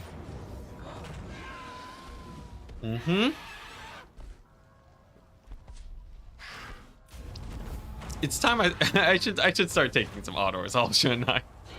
I feel like that was a good one. I'll take it. I'm sure we could have scrapped it out, but we definitely would have had more losses there. What's your opinion on buying chevrons in multiplayer? Just never. Never buy chevrons. I don't think chevrons are good. Until you... there's actually... No. There's one situation where I do buy chevrons on the reg. And specifically, that's on Cathay Jade Warriors. Bring me to my men. Jade Warriors chevron so cost efficiently. Because the thing about leadership is that each extra point of leadership can actually make a rather large difference to how well your unit does. To the point where I would say Jade Warrior Chevron with Harmony bonuses are actually sort of insane. They stand toe to toe with like Chaos Warriors just because of how many extra stats they get. And it puts them in a place where CA didn't really intend them to be. So they end up actually being really, really good mid-tier infantry. Let's see here. This one I lose 2 knights though. Do I really want to lose 2 knights? I think we can play this one. We can play this one. But yeah, they chevron extremely well. There's some like other low leadership units that you usually don't want to chevron. I would say there's a lot of like AoE too that can hurt a lot. But Jade Warriors sort of fall in a pretty good position for chevroning. Most other factions though, oh, and Peasant Spearmen too. Peasant Spearmen, fully chevroned, are actually just some of the strongest anti-large infantry in the game. At 550 gold, they are so good. They're so good. Oh my gosh, they're insane. Like you don't know, man. I think they beat Chaos Marauders handily if they get their harmony bonuses. It's crazy, man. Yeah. I would say Jade Warriors and Peasant Spears are 2 units that you definitely want to chevron. Everything else, for your own good, probably don't. Although greenskins can chevron pretty well though, like Orc Boys. The bonus to leadership is nice, but they generally still suffer from the same weaknesses even if you do spend that money, which makes it a little bit less worth. Alright. Do you think you could beat Legend of Total War? Define beat Legend of Total War, because there's a lot of ways to interpret this question. Do I think I play the game more efficiently than Legend of Total War? Jeez, no. Not in the slightest. Can I beat him in multiplayer? Of course. He's not a dedicated multiplayer streamer. Do I think I can beat him in campaign? It really depends on the faction. I think there's a lot of factions he could annihilate me with. And in an even situation, I honestly don't know if he's allowed to actually use his wealth of knowledge. So it's sort of weird. If we're talking straight up multiplayer though, definitely I can say with pretty good confidence that I am one of the top multiplayer players in tournaments right now. So there is that. But like I don't want this to be like, you know, I want this to be like a measuring contest between like it's not like Legend of Total War is a cool guy. I'm not trying to be like, I'm better than Legend. Look at me, like, oh man, like what is that even supposed to mean, right?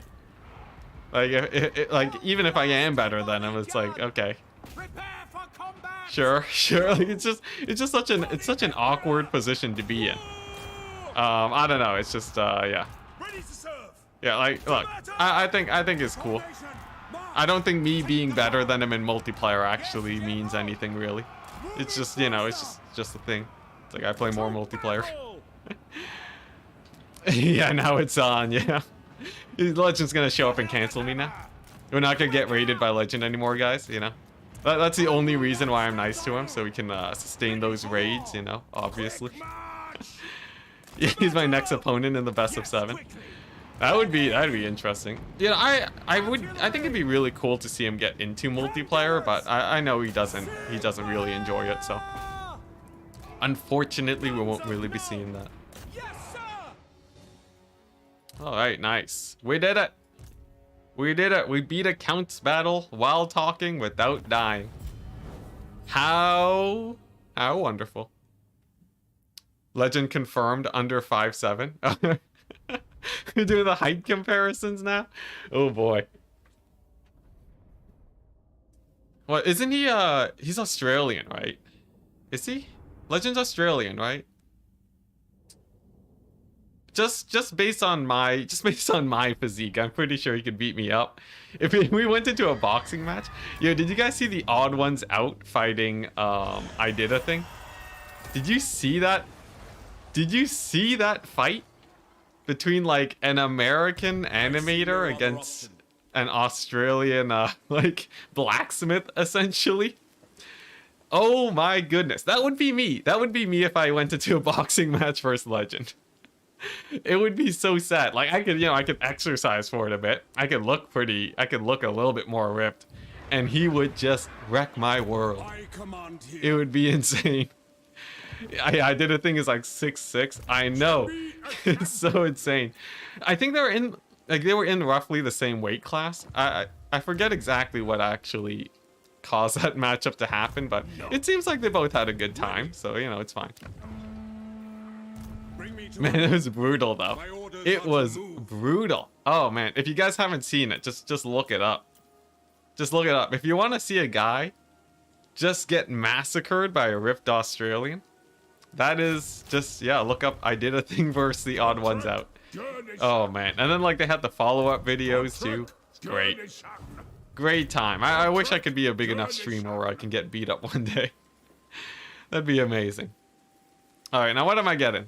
What am I getting? We got, I think I want halberds. Halberds are actually a pretty good unit on the Empire roster. I'd say they're alright. They're not going to work any miracles, but they should be able to do fine. See, when is Gotrek leaving? 7 turns. That's fine. We can keep getting levels on Franz, too. Get Franz all the way to level 50 as soon as possible. Enticity versus the Candyman. Who's the Candyman?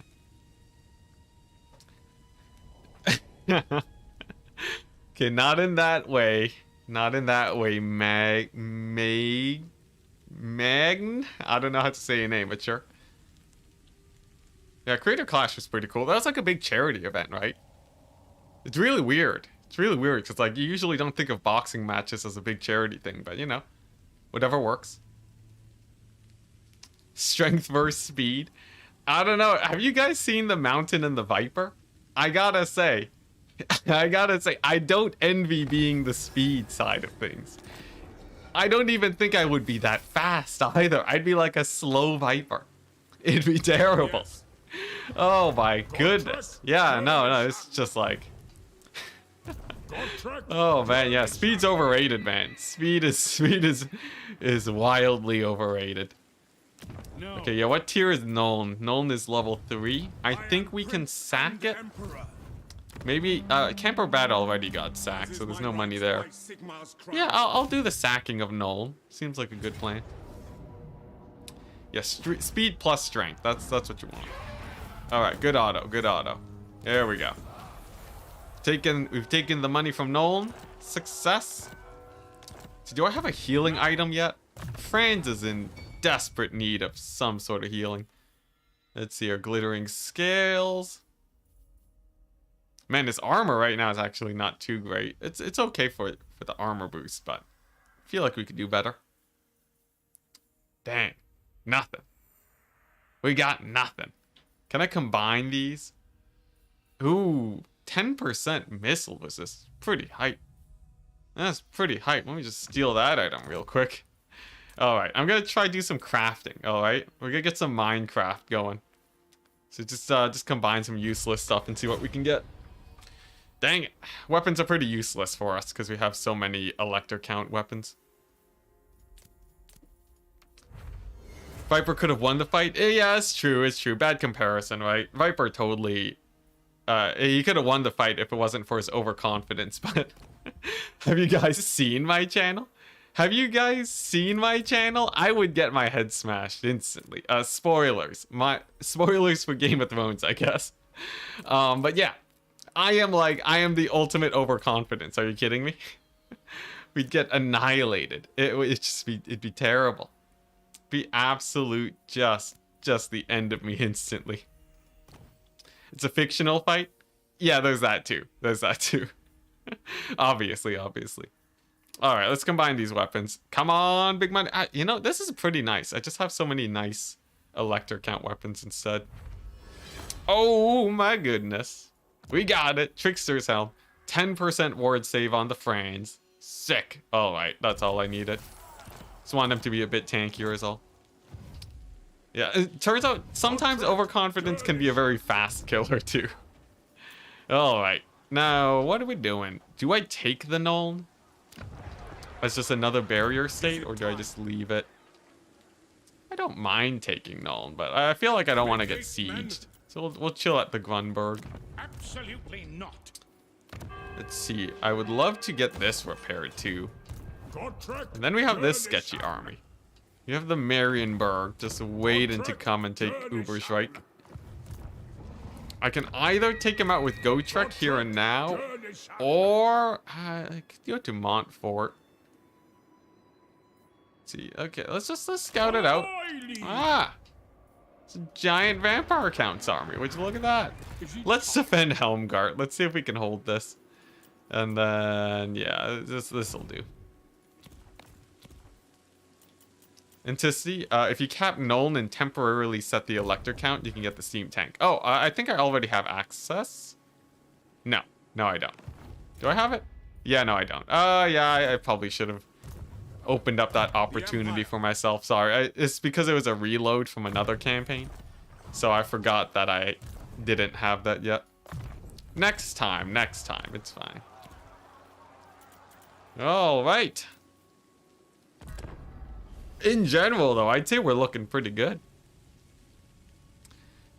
It's a vampire counts wasteland to the left of those mountains. Yeah, but on the plus side, I would say Bretonia endgames are scarier than vampire counts endgames. Have you guys seen the Bretonia 20 stacks? It's like 20 Grail Knights. It's like an Okai video, just on my front doorstep, piloted by the AI, which has incredible cavalry micro, mind you. Constantly resetting their cycle charging. Yeah, it would just get massacred. So, at least with the vampire counts, I can kite them out with my jank. Do nothing. Now, I need to get my Imperial Authority down, actually. Funnily enough, because now I have minus leadership. My Imperial Authority should be a little bit lower, so... Is there an elector count I can just kill right now that that'll do? Ooh, look at that. We got a dude. Let's see. What does he do? This guy gives replenishment, right? Oh, thank goodness I need this guy. I need this guy real bad. I guess I don't really need this pistolier. You served well. There we go. Nice. Conrad. He's no Heinz though. Is there even a Heinz? Man, Heinz just isn't showing up. Heinz is just... He's gone, man. He's gone. Alright, so Altdorf should be fine. It's fine as it can be anyways. I sort of feel like taking Kemperbet. I can't believe Festus is still alive. He's just chilling. Raising Nuln hurts Imperial Authority? Yeah, but I really want to settle it for the thingamabob. Where's the ale? Gotrek? At Alhart. If I can hold Alhart, that's great for my thing. Oh, dang. Helmgart got the garrison going real fast. You just have to repair it. That's pretty hype. That's pretty hype. You know, maybe we can siege out. Take over the Marienburg, you know? They've served long enough as a barrier state. I think it's about time we end them. You can do the Go Check Felix Wombo combo on them too. Just blob them up. Yeah, I'm gonna encircle. No need to play a long siege battle. Heinz will arrive when he's truly needed, yeah. Will the endgame crises of the same faction declare war on each other? I don't think. Yes and no. I think it depends. Because Orion fought a lot of the Wood Elf endgames immediately, so... I don't really know. Yeah, I'm fine saying I don't know there.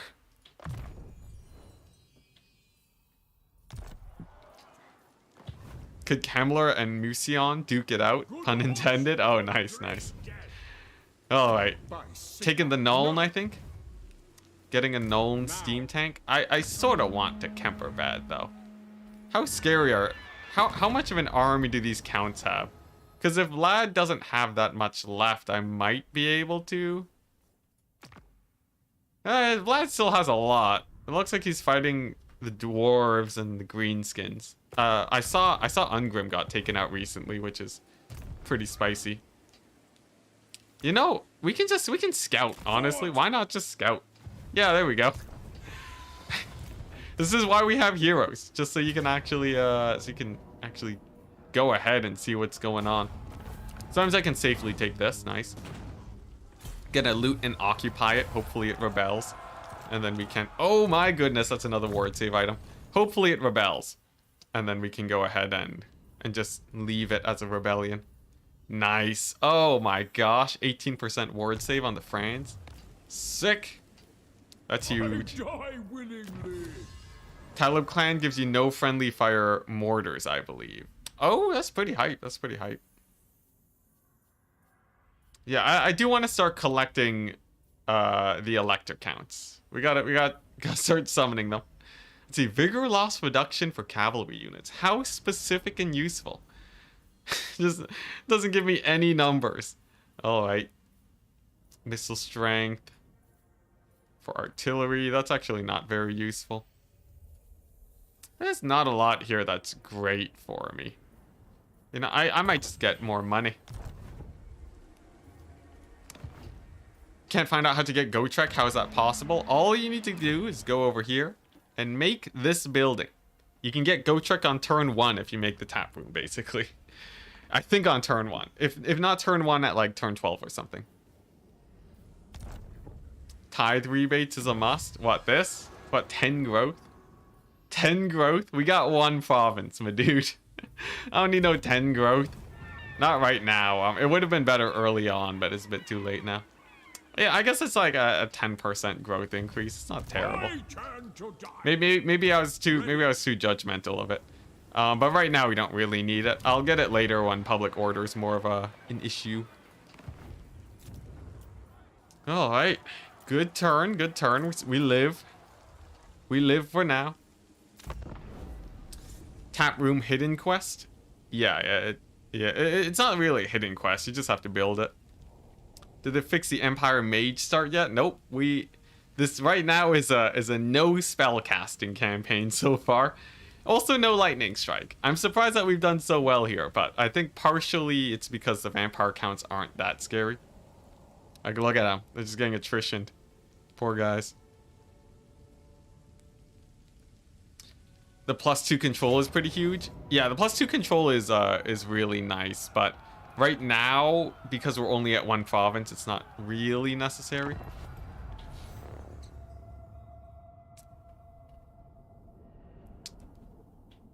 If someone gives your missiles 20% armor piercing damage, that increases their AP value by 20%. Yeah, that's correct. Or does it increase the AP value by 20% of total? No, it's just 20% of what their AP is. So if they have 1 AP, it doesn't do anything. It might round up if you're lucky, but no guarantee. All right, nice. So this is a classic, just blob them up strat. Nothing too special going on here. We're just gonna do some basic checkerboarding. Just some basic checkerboarding, and then mostly just have Gotrek and Felix massacre them. Gotrek and Felix are great because they have their good old healing. So that's gonna be really good for them. We can start moving up because it looks like the AI wants to wait for reinforcements, as they want to do. Oh my gosh, that blob. I wish I had a Bright Wizard. I can make another local Bright Wizard just ends the world video. By the way, that's like one of my best videos, best performing videos in the entire channel. It's literally just me casting Burning Head twice or something. It's crazy, man. It's crazy what works on YouTube. Alright, here we go. Scoot up a tiny little bit more. Gotrek and Felix and start getting underway, and we should be good. It is a pretty big army, though, I gotta say. Enticity, what's it like hosting tournaments? Stressful. I see you have 2 coming up on the same day. Must be a lot of work. Yeah. Hosting tournaments can be a lot. The biggest thing that really makes it hard is casting it at the same time. If I'm just adminning, it's actually not too bad. So overall, it's actually not. It's not the worst thing ever. You can actually get by doing tournaments pretty easily. Yeah, it's just like if you're mid casting and then someone has a problem, then that's when it starts getting stressful. But aside from that, it's pretty chill. Especially if it's a domination tournament. Domination tournaments have just been way better for me to manage. Because like all you really got to do is just make sure that if people disconnect, you point them in the right direction of the rules. Prepare for combat! To be honest, this video was hilarious. Any plans of obtaining some wizard building? Yeah, we just gotta get Altdorf to tier 4, right? So I think that's the plan. We just gotta get a little bit of work in. Man, they're ranged. Their range do so much damage. Yeah, we're gonna get Altdorf to tier 4, and then like wizard buildings definitely gonna be one of the first things I get. I think that's just very important to my success right now. Let's see, guard mode. Guard mode for the win. Yeah, and then after that, should be fine. Wow, that damage. The legendary difficulty damage on range units is nothing to scoff at for sure. That is crazy, man. I wish I had some knights in this army actually. That would have been good, wouldn't it? All right, well we do a bit of kiting. It's fine. It's fine.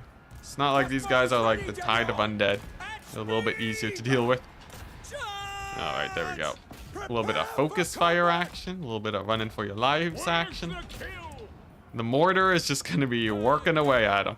This mortar was stolen too from the enemy. It is so incredibly valuable for me. This mortar has just been a lifesaver, my goodness. Ooh, the Lord is going down too. That could be big. All right, nice. So just gotta focus fire those guys. Get this free company shooting at those spears. Yeah, we're fine. We're fine. At the very least, we'll win off the backs of Gochek and Felix. But I think my great swords here will be doing wonderfully. And then yeah, we should be fine. It's a little bit sketchy, but not the worst in the world. Yeah, I need a tier 4 building to get mages as the Empire. It's crazy, man. Empire is like one of the hardest factions to get magic right now. Unless you're playing as Gelt. If you're playing as Gelt, you're totally fine. Gelt doesn't care about your lack of magic. He is the magic. Okay, nice. Finally, those guys are dealt with. Looks like this is going fairly well too. Nice, nice. Mortar still wrecking shop. It's gotta kill off their lords, really. If this greatsword goes down, I really hope they don't. They are unbreakable, but we'll see. We'll see. I might be able to retreat with them in a second. All right, looks like that's going okay. Generals taking some heat. Come on, great swords. Just hold. Just don't take too much damage. Yeah, honestly, the scariest part of this army right now is just their crossbowmen. Their crossbowmen are getting so much work in. Okay, looks like my great swords are holding pretty well. So you gotta rout off these swordsmen though. Don't want them killing off my artillery crew. Over here, looks like that's gone well. Nice. So we're in a position where we're definitely gonna win now.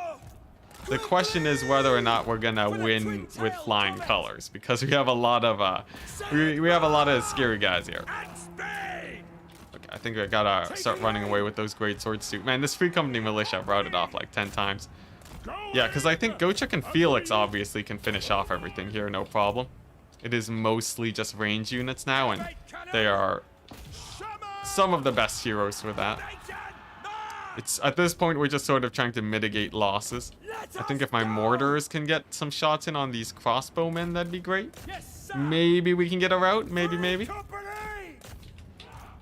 Get out of there, great swords. Yeah, Gochek and Felix are doing all right.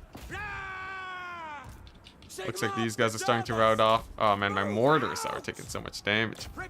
It'll be a little bit sketchier than I signed up for, but still fine. Yeah, the mortars are having a great time, but now they're getting sort of shot up. I do still have this right flank of ranged, so they'll be able to do the cleanup, and then Gochek and Felix and just wipe out the rest. There we go. Crossbowman. Doing the matrix dodge to avoid explosion damage in the blob? I don't think they were they? Maybe they were. Whoop, all right. Thankfully we didn't take too much damage there. Let's go ahead and reman that artillery real quick now that I have my right flank starting to pour in. And then it's just a little blob here, a little blob here. Then we're fine. Let's get the guard mode on these guys too. Just want to make sure that they are not chasing off units that are routing. Man, this was a scrappy fight though. This is a very scrappy fight. If it wasn't for Gochek and Felix, we would have been pretty screwed. But they've proven themselves the last time that they are incredibly strong. Look at them. They're just chilling. Chilling in the blob. Come on, mortars. Get the damage in. I really don't want to lose the mortars, though. That would be devastating. Okay. We're losing the mortars, guys.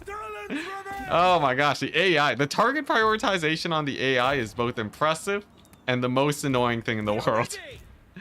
Okay, well, I think they shattered with 11 entities, so I think they live. I think they live. Gochek and Felix still doing great. Want to spam his ability so that he doesn't die. Because he will eventually get ground down by the infantry if we're not careful here. Alright, pull these guys back. This is a scrappy fight. This is a scrappy fight. They had a lot more crossbowmen than I had bargained for. Okay, here we go.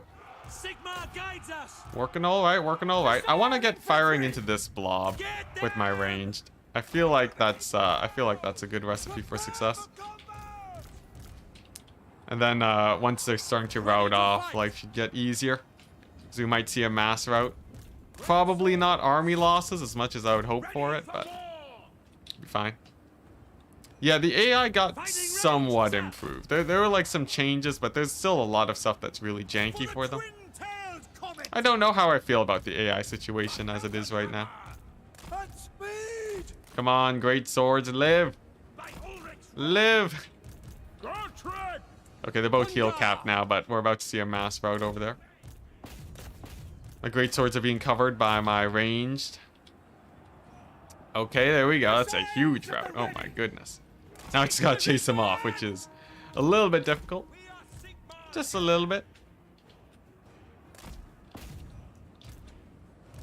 So this entire battle is gonna be hard carried by Gochek and Felix, I swear. All right, there we go. There we go, just a few crossbowmen, not a problem. I think the great swords are gonna live, guys. I think the great swords will live. Is there anything you can do to make multiplayer, CA could do to make multiplayer more accessible? Yes. Yes, they gotta promote it more, and they gotta make it where... there's actually proper matchmaking for multiplayer.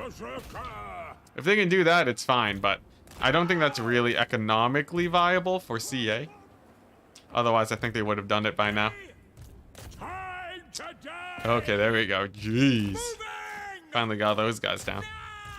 Yeah, like this stuff, the thing is, there's a lot of stuff CA could do for multiplayer. I just don't think it's really worth it, sadly.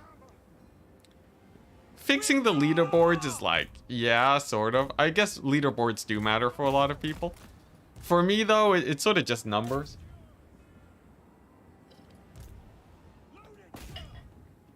But like, but actually, like, proper matchmaking. You don't even really need proper matchmaking. I don't know. I think they just got promoted more. Like, I don't know. It's sort of weird, right? They could invest a lot into multiplayer and it might not actually change much. I guess, okay, you know what they could do?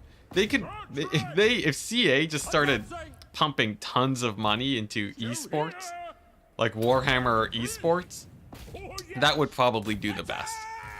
If people could see, if we can get more eyeballs actually just watching multiplayer games, I think that would actually do more than leaderboards and such.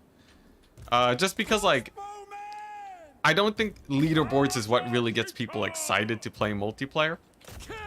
So if they can just, like, you know, host more of their own tournaments, I think that already is huge. Like, honestly, multiplayer on my own channel exploded when they had me do a multiplayer stream for them. So I feel like, honestly, that's probably one of the better ways they could go about it. Yeah, just get more eyeballs on it, you know? Get, like, I don't know, sponsor Day 9 to do a multiplayer stream in Warhammer. I don't know. That obviously won't be a thing, but, like, something like that probably feels alright. And when I say esports, I don't mean, like, esports. I mean, like, just having tournaments that they host, you know? More, summer championships and whatnot. Oh my gosh, we lived. That was a rough battle. Oh my goodness. But yeah, I think multiplayer right now, the biggest thing is just a marketing thing. But the weird thing is that multiplayer has to do well in marketing for them to want to invest in it more. I have a theory that the only reason Creative Assembly even supports multiplayer is because Terran is showing that people are happy to watch it. I think if it wasn't for Terran and like other multiplayer casters, I honestly would be pretty doubtful about CA's investment into it. Yeah, I think that's it.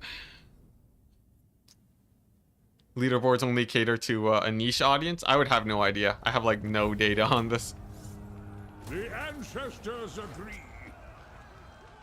Anime girl, yeah, anime girl multiplayer only skins. There you go. Add in some microtransactions too. There you go.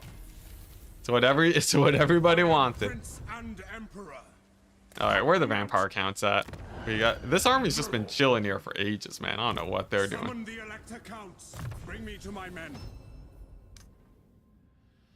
Take away stuff like how Halo doesn't have a split screen. Oh my gosh. I can see how that would make people mad.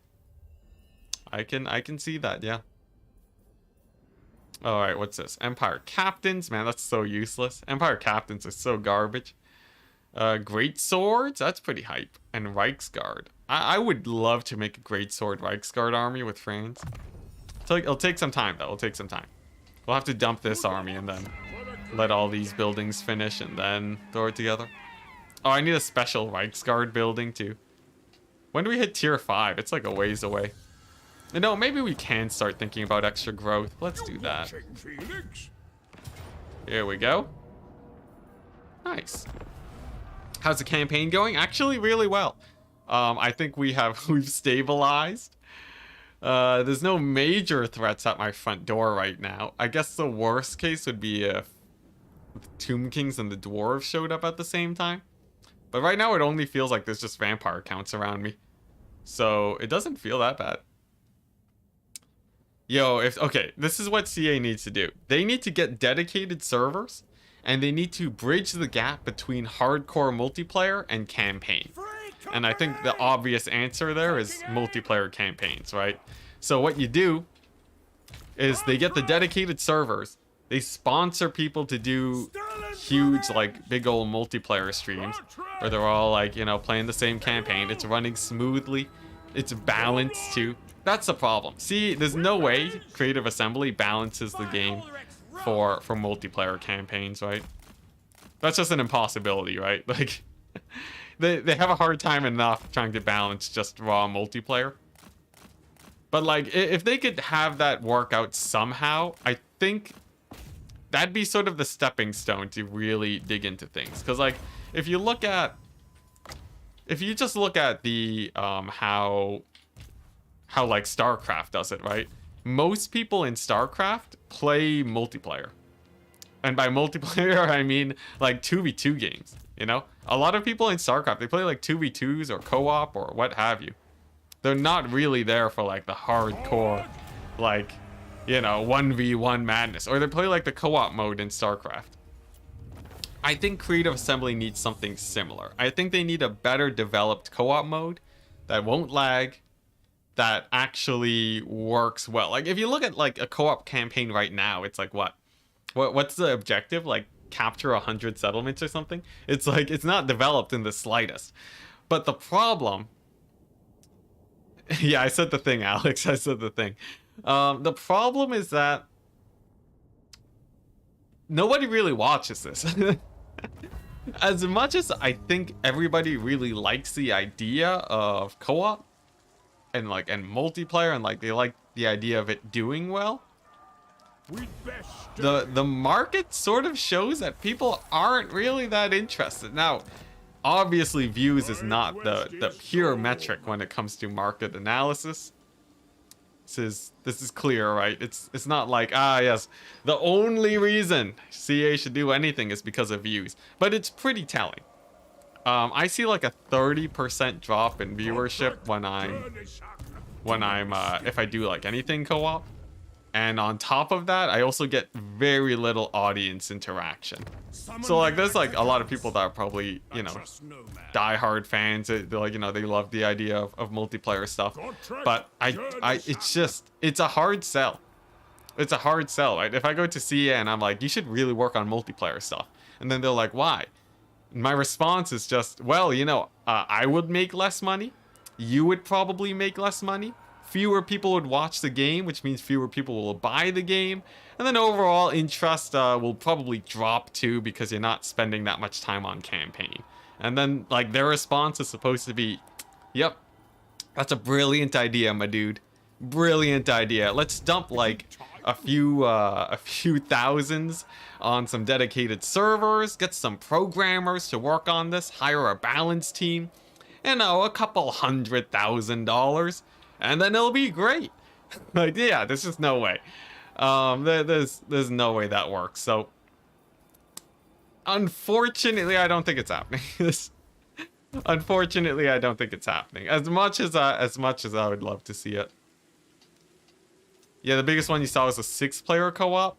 Yeah, and then it can become really boring too, right? Because it's only one person's perspective.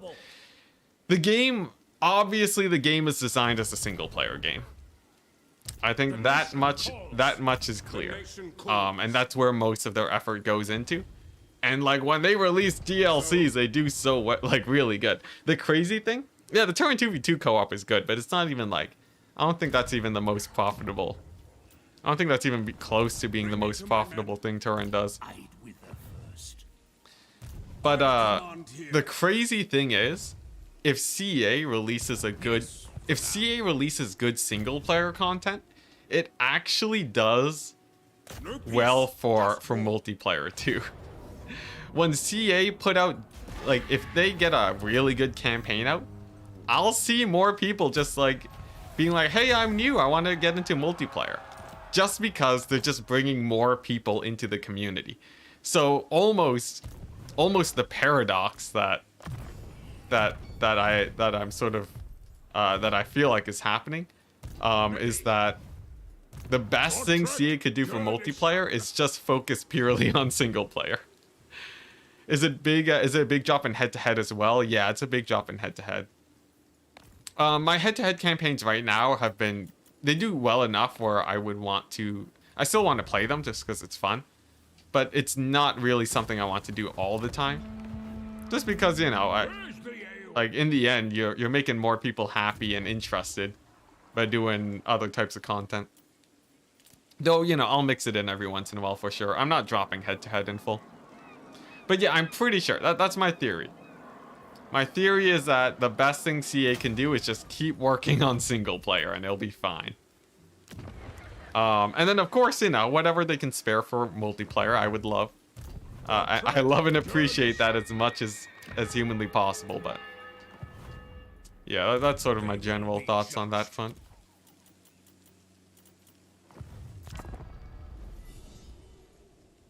Need to get like a co-op campaign drinking game or something. Yeah, like spice it up a bit. You need some really big personalities to make that work, I feel.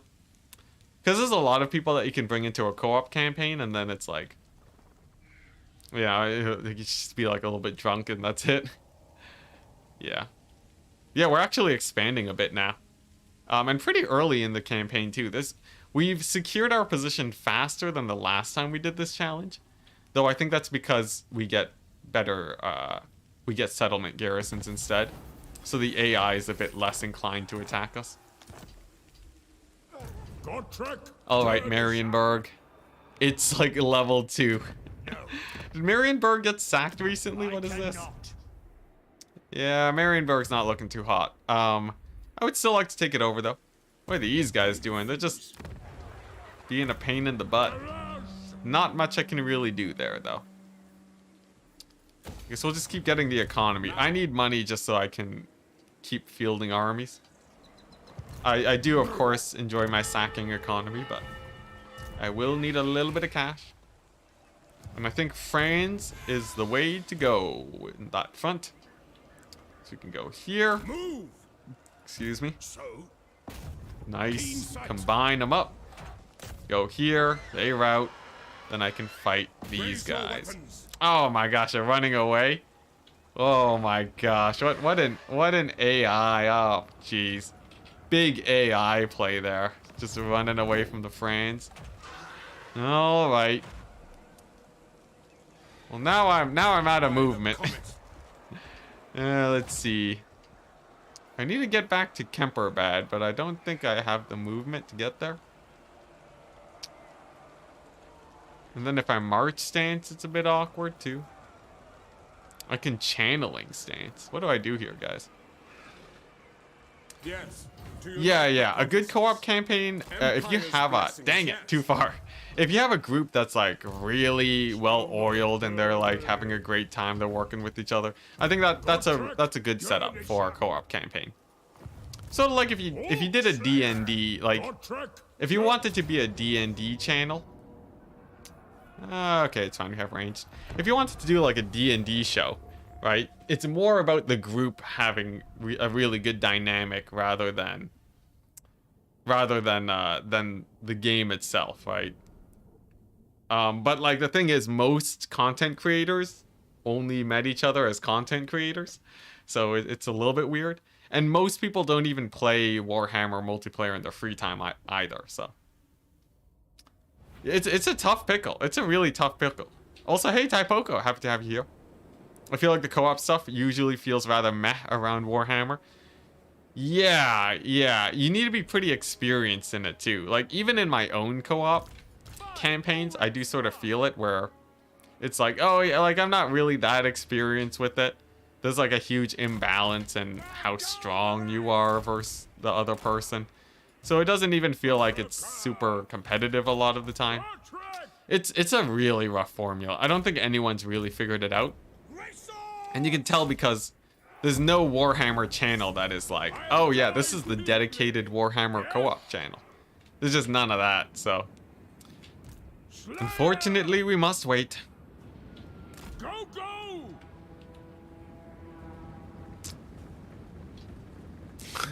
What is this?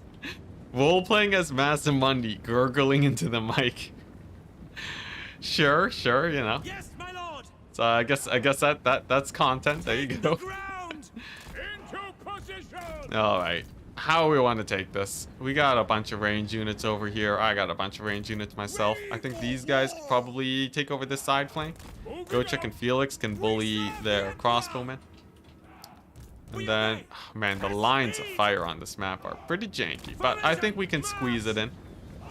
We can squeeze something in here. Here we go. Gotrek at the whopping 53 speed. Actually, not that slow. That's like Slaneshi. That's like Slaneshi speed right there. Here we go. Go get him, Gotrek. Yes. Making ground. All right, nice. Understood. So that should work out all right. And then my melee flank over here should do pretty good. Yes, sir. Roleplay, etc. That sounds pretty great. I like it. Charge. Get them. Let's see. Yeah, this element's gonna be a little bit janky to take over. I think it's fine though. Oh man, we don't have a balance of power bar though, so I have no idea how. I have no idea exactly how this will play out. But I think the ranged firepower should be enough. Just everyone role playing as their respective factions. Yeah, we'll see. It's really weird. I've been trying to figure out different formats to get for Warhammer. And sort of looking around the Warhammer community, there honestly aren't that many formats. Anyone else feeling this? It feels like Warhammer has like, okay, you have the classics, right? You cast single player battles. Everyone knows about this. there's like a couple branches on how to do that type of content. Either you go really hard on the cinematic side of things, or you go more on the strategic side of things, right? That's where you got your milk and cookies, you have your turrets, pretty standard stuff. Then you have the lore guys, right? Lore master of Sotek, who are more like talking about just Warhammer in general over, like they're just talking about Warhammer lore rather than the actual game itself. So they're sort of an exception. But like, you know, you have your lore channels, and then you have your meme channels like Terra, and there's a few other channels that are sort of like them. And then that's sort of it. You have your meme channels, you have your multiplayer stuff, and then you have your lore stuff, and like some campaign. It's like that's it. That's the entirety of like the Warhammer thing. Even in terms of campaign, it's not even been that developed. Just taking a look around, most people don't really do really heavily edited Warhammer campaigns. So I've tried dabbling into it a little bit. It's very difficult. I need to get like a proper editor to make that work. But yeah, when it comes to Warhammer campaigns, it's sort of like that too, where it's just most people just settle for like Warhammer campaigns. They sort of just serve like just like an extra, you know, just like an extra thing that you can do. It's like it's fun, but it's not like world-breaking content. And it feels like it's sort of been like this for a long time. I sort of want to try expanding it a little bit more, but I don't know. I guess a lot of games don't really have crazy different ways to show, you know, the same game, right? It's like it is only one game, but I feel like there's a lot of room though. That's the thing. I feel like there's a lot of space for actual development of content, but I haven't actually come up with anything worth trying yet, unfortunately. That's true. Spiffing Brit, yeah, Spiffing Brit is like his own thing. Yeah, I would say he does really well. Yeah. Party Elite does campaign pretty well. Does Party Elite do like full edited campaign type content? Because maybe it's just my naivete. Maybe I just don't watch this type of content, but it's actually out there. I feel like you could do like a story-based campaign, maybe. I don't know. Yeah, Spiffing Brit's a multi-game streamer. Like his whole theme is like he breaks games, which is like it's sort of like Legend of Total War, but even more into like just like Legend of Total War breaks a game in a way that is sort of like Spiffing Brit is like he wants to like really just break the game. Legend of Total War is like, you know, like different ways you can play the game in that type of style. I guess there is more diversity than I probably give it credit for. There's probably more diversity than I'm giving the Warhammer universe, YouTuber universe credit for. Yeah, because now that we're actually digging into the weeds, I guess there is a lot. Here's the main problem. I can't think of a content schedule that I want to make. There you go. That's the real problem.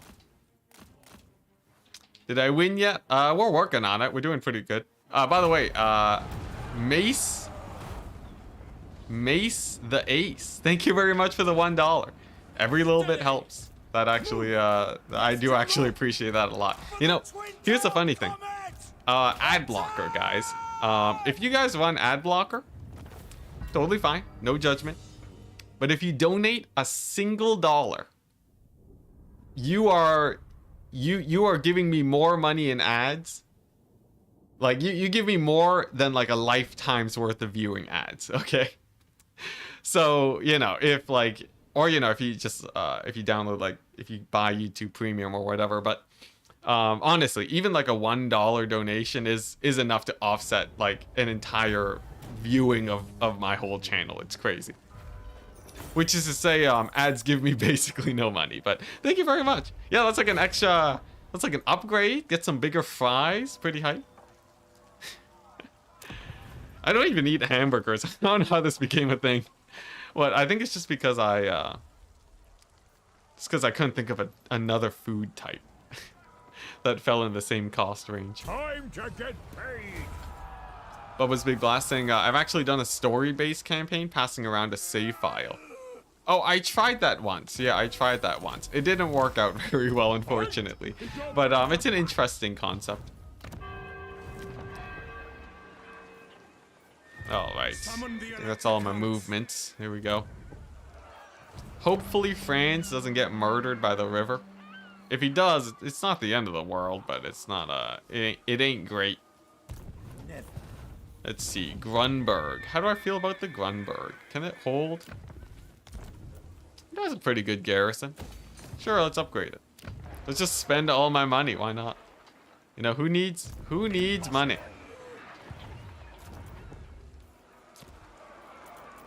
Cool, right? Fingers crossed Franz doesn't die, people. Yeah, YouTube Premium's pretty dope. I started a trial of it recently. Yeah, YouTube Premium's great. It's great. Centurio, thank you so much for the £5. If you buy anything but a hamburger with this money, I will turn on ad block. Alright, alright. I'll get that hamburger going. Oh, man. You know, the question is, what falls into the category of hamburger? You know, this is a discussion that could go on forever, you know? The discussion between the difference between a taco and a hot dog. What is a sandwich? Is a burger a sandwich? That's a big one. You know, actually, I want to see a poll here. Is a burger a sandwich? There we go. Did I spell sandwich right? Thank goodness. All right, here we go. I must know. I must know. This is very controversial material right now. There's a lot of ways. There's a lot of ways you can go with this. Yes, 77%. Yes, really. All right. That's more than I'm used to. Dang. Burger is a sandwich. I guess burger. So I guess burger is a sandwich, but not all sandwiches are burgers. Yeah, hot dog's a true test, though. I don't want to dive into the hot dog debate because that gets really, that gets really intense real fast. Dang, 70. That's like three out of 4 people say burgers are sandwiches. Dang. All right.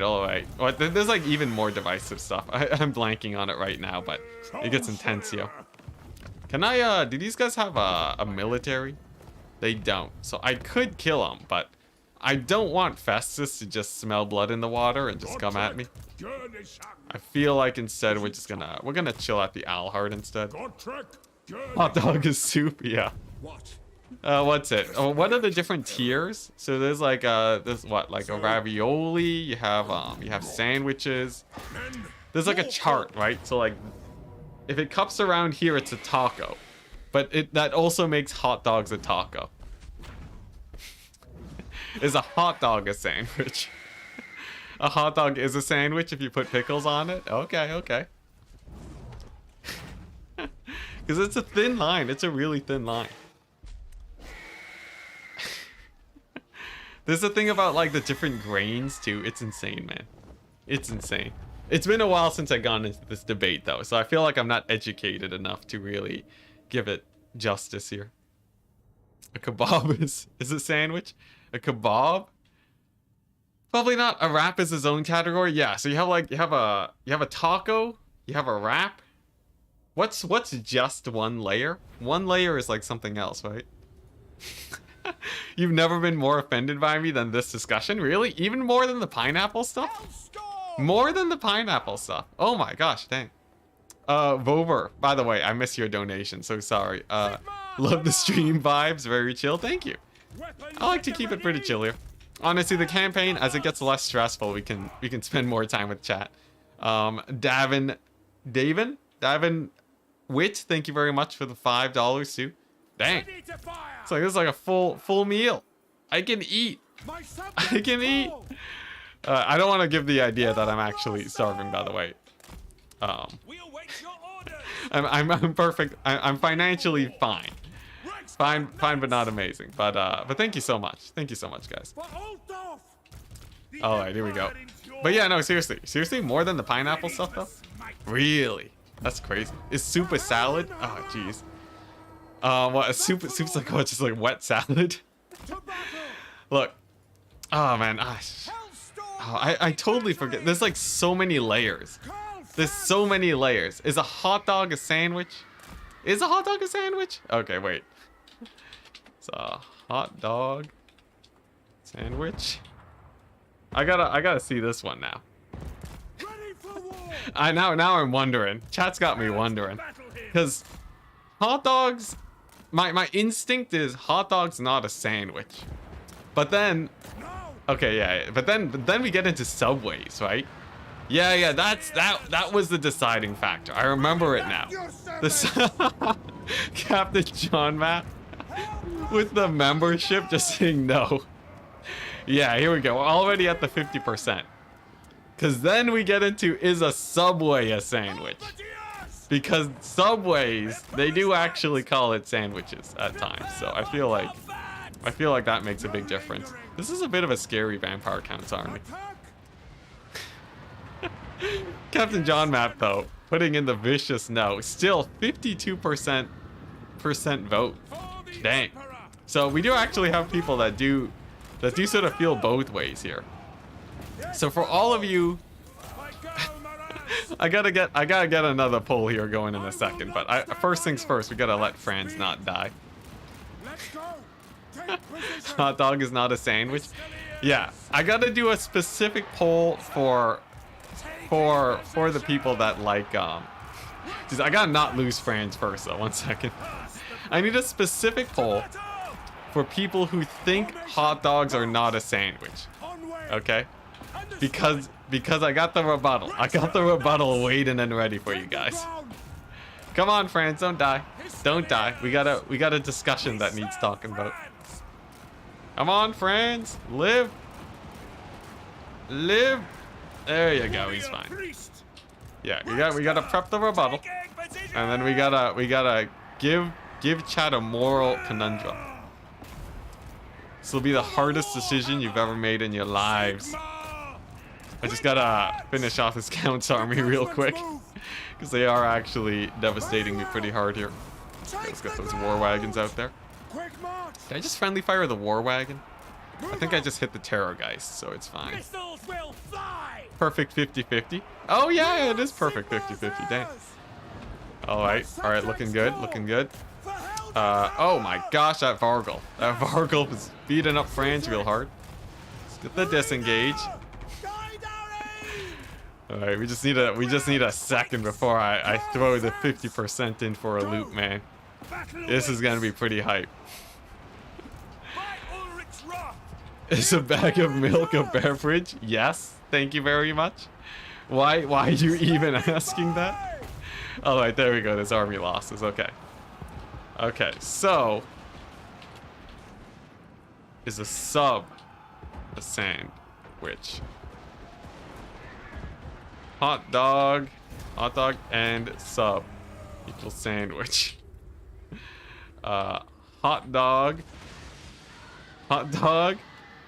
equals sandwich. Wait, no, hot dog equals not sandwich. There we go. Oh, end the battle. Hot dog equals not sandwich, but sub equals sandwich. Oh my gosh, sub equals you know, I'll just abbreviate it to sand. There we go. And then we have the 50% that says what's it? Nothing. Sandwich. There we go. So in theory, this should still be a 50-50 vote. Here we go. Yeah. Okay, nice. So this is the big question, okay? For the people that think hot dogs are a sandwich,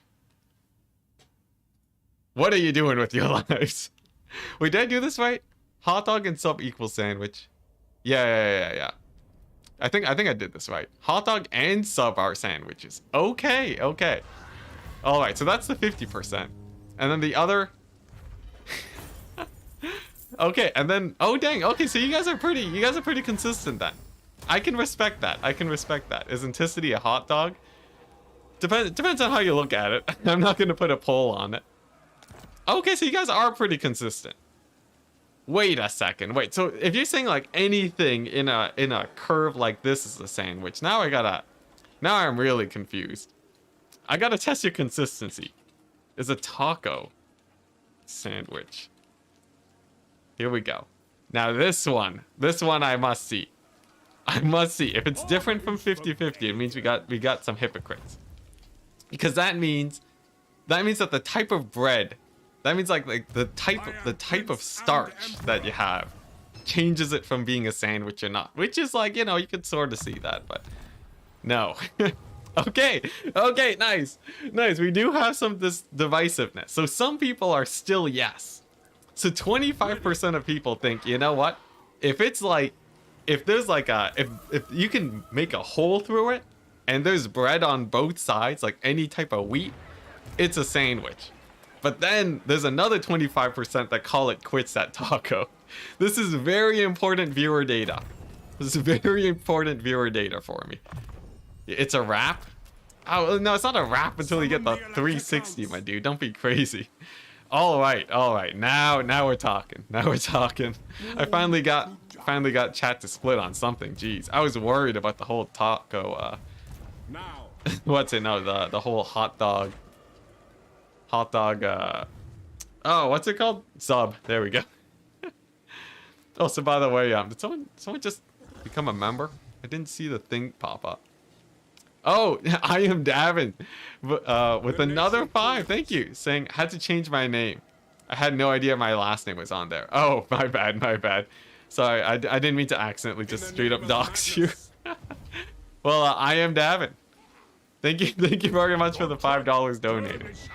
Maybe if I find that one section, I can cut out saying your last name. Is mayonnaise an instrument? Oh my gosh, that's a throwback. Spicy polls, I know, right? Spicy polls.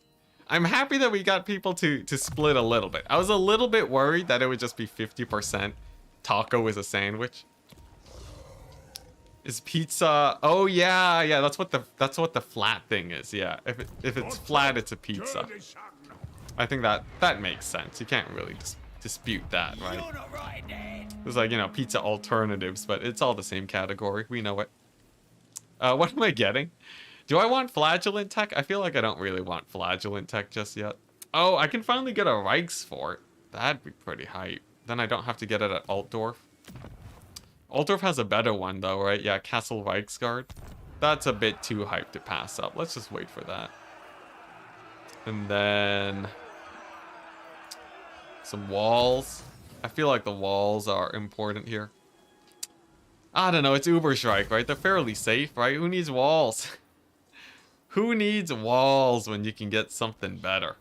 I think we want to start beelining to Altdorf tier 4. My grandmother had wheels. She'd be a bike. Oh boy. I look away from chat for 1 second and they're going ham. Just as it was meant to be. Tons of cooked sandwiches. Yeah, you know, there's loads of cooked sandwiches. I don't think that's a distinguishing factor. Like, you got grilled cheese sandwiches, man. You can't debate that. Yeah, Uberstrike 5 will defend, no problem. Toast not equal to cook in an oven. Okay, interesting. Is toasting cooking? Come on, toasting has to count as cooking, right? Can you toast? Is toasting cooking? I don't know how I feel about this. Is toasting cooking, or is it too basic? I feel like scientifically you call it cooking, right? Toast my bread in an oven, yeah. Look, this is split between like America and Europeans, because I know Europeans, you probably have a problem with how we do bread here. We don't got fresh bread. It's all like Wonder Bread here, so I feel like we disrespect the art of baking a lot more here than elsewhere. Dang, we're gonna lose this place. I want to trade up though. Yeah, unfortunately, our bread processes here are terrible. Air fried toast? Air fried equals toast? Ah, air fried. Wait, what do you mean by that? Like air fried as in like are you putting anything on it? Like oiling it? Yeah, Wonder Bread. Yeah, the Wonder Bread. It's a Wonder Bread, even bread. Here we go. I must know. It's Wonder Bread. Bread. I must know. I must know. Are you respectable people of the community? Or do you just not know what you're talking about? This one's an obvious one though, right? Are we gonna call it bread? This is just a poll on how many people live in America or Canada. Oh dang, it's actually divisive? Oh, what? Alright. Now this is... now we're talking. 59% no, too. I do know we have a lot of European viewers here. Wow, look at that. What is Wonder Bread? You don't even know what Wonder Bread is. Oh my gosh. Yo, yeah, no, it is like the most manufactured. It's like, it's American bread. It's like, it's the most like, if you could just think of America and just think about what their bread is like, just, it's that. It's exactly what you would think it is. Wonder Bread is trash. I did grow up on Wonder Bread, but most things that I grew up on are indeed trash, so I don't blame you. Yeah, no, like, yeah, German bread. Yeah, I saw a video on German breakfasts recently, right? They have like really meaty, just bready breakfasts. See, it seems a little bit intense for me. Like, I'm not a huge fan of just like the smoked meat and bread type breakfasts, but I can respect it. I think it's pretty cool. Ooh, saying Wonder Bread is delicious. I think I feel like I've sort of outgrown my joy of Wonder Bread. Oh my gosh, it's dodging. This guy. You see those jukes with that this goblin over here? He was throwing down, he was juking hard, man. But yeah, I feel like I don't know. I do like I like some like proper bread. But I can sort of respect Wonder Bread a little bit more, I think, than the common European. The German word for evening meal is literally evening bread. That's hilarious. Oh my goodness, I love it. Oh, geez, we gotta build towers. Been talking about bread for too long. Oh, perfect timing. There we go. Cannon tower it up. Nice. Okay, nice. Get back behind the gate, and then... Nice. You know, there's a non-zero chance we defend this settlement too, which is great. Based on what I'm reading on Wikipedia, Wonder Bread sounds like bread. I guess. It's like... I don't know. It's like... Look, here's the thing, right? At some point, right, you draw the line on what you call art, right? Technically, is just if you just throw paint at the wall, is that art? Is it art if a toddler does it, right? Is it art if it's mass-produced? Because then, you know, you can sort of see how, like, you know, technically you got the wheat in there. It has all the components to be bread. But is it actually bread? I think many would argue no. Not at all. Not even close. Not in the slightest. And I feel like it's a similar situation. It has the components of bread. Indisputably. But I think many people would happily call it not bread. And by the poll alone, it's pretty clear that many people would not call it bread.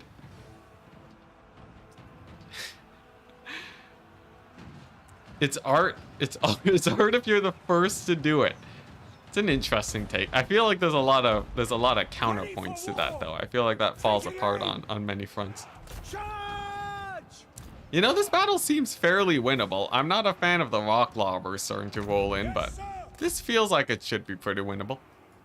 You know, we've dealt with most of the mass. Most of the chariots are gone. Their lords are fairly low on the HPs right now. I think it's alright. Let's go ahead and beat these guys at the gate too while they don't have their support. Inane and everything bagel. Oh my gosh, the everything bagel. Yo, no spoilers by the way, but everything, what's it? Everything everywhere all at once. Am I getting that name wrong? I feel like I'm getting the name wrong, but amazing movie. Amazing movie, no spoilers in chat or I will literally permaban you. But amazing movie. Amazing movie, oh my goodness. Yeah, everything everywhere all at once. Insanely good. Oh my gosh. Yeah, aside from talking about bagels, aside from talking about bagels, no spoilers on the movie. Oh my goodness. Yeah, no. But yeah. Voldemort dies in the movie. Yeah. You gotta be careful though. You gotta be careful. I'm gonna, aside from that, I'll issue temp bans on, I'll issue like, you know, 5-minute mutes. Because once you start talking about what isn't a spoiler, then you start getting into the realms of like, then you start getting into you know, aside from like Dumbledore dies. But yeah, you don't want to get into a situation where your non-spoilers actually become spoilers because people know that it's not in the thing. So, you know, gotta be a little bit careful. But honestly, it's really hard to spoil yourself on that movie. So, yeah. Anyways. Yeah, and then just speaking of everything bagels in general, what? It's a sandwich toasted with bacon, eggs, and cheddar for the win. Build towers. We've been building it at the right time. You know, we're not falling too far behind on the tower building. I like the cannon towers. They're great. What movie? Yeah, it's Everything Everywhere All at Once. Just yeah, that it's a bit of a mouthful of a name, but trust me, it's great. Oh dang it, we lost our knights. I would have wanted them to deal with the rock clobbers, but what can you do? Alright, biggest problem is this guy. I would want my crossbows, I guess. If I can get my crossbows to finish him off and give him a leadership debuff, I think that's big plus. Can I try to spoil it? Like, you can spoil it for yourself, but don't spoil it in chat. That's a big no-no. Big no-no. Spoilers are a good thing?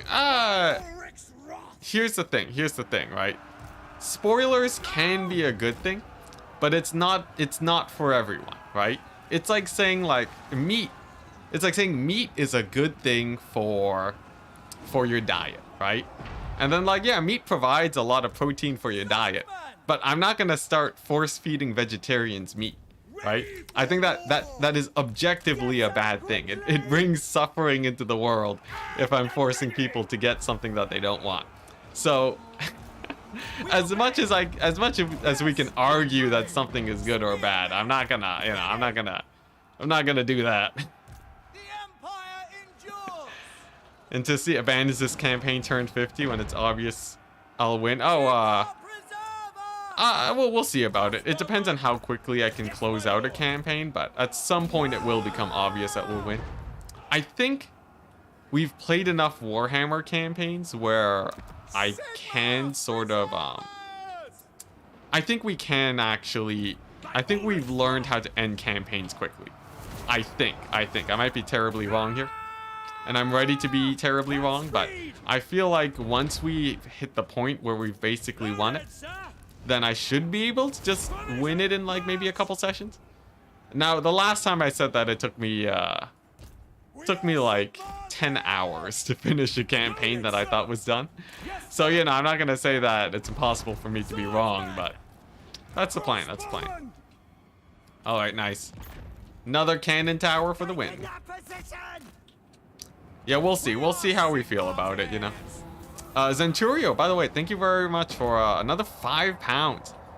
Start force feeding those human lawnmowers some meat. Oh my gosh. Oh boy. Yeah, never just trust the ethics of chat. Chat obeys one law, and that is for the lulz. If they can get that, then they're perfectly happy. Man, these lords, by the way, they're like hanging on by a thread. I really gotta finish them off, man. Finish them off before they become a problem. Cause like we're gonna see some pretty big leaderships as soon as they go down. Leadership debuffs. But they're really tanking it out. I guess I can get another arrow tower there, perhaps. Okay, there goes one of them. I'll take that. I'll take that. Now, did they get the leadership debuff? I don't think they did, just based on this situation. Chat is orcs. Yeah, basically. All right, there's another tower. The back point here is so good for defense, just because you can sort of spam out towers like a madman. Should be able to get some pretty nice lines of fire over there. And then I can hold off these guys while I retreat to the main area. We might still lose this. There's a good chance that we still lose this, but I think there's we'll at least be able to give them a lot of, we'll be able to hurt them a lot for taking the settlement, and it'll weaken up their armies. Because I think with the endgame crises, they don't rebuild exceptionally well.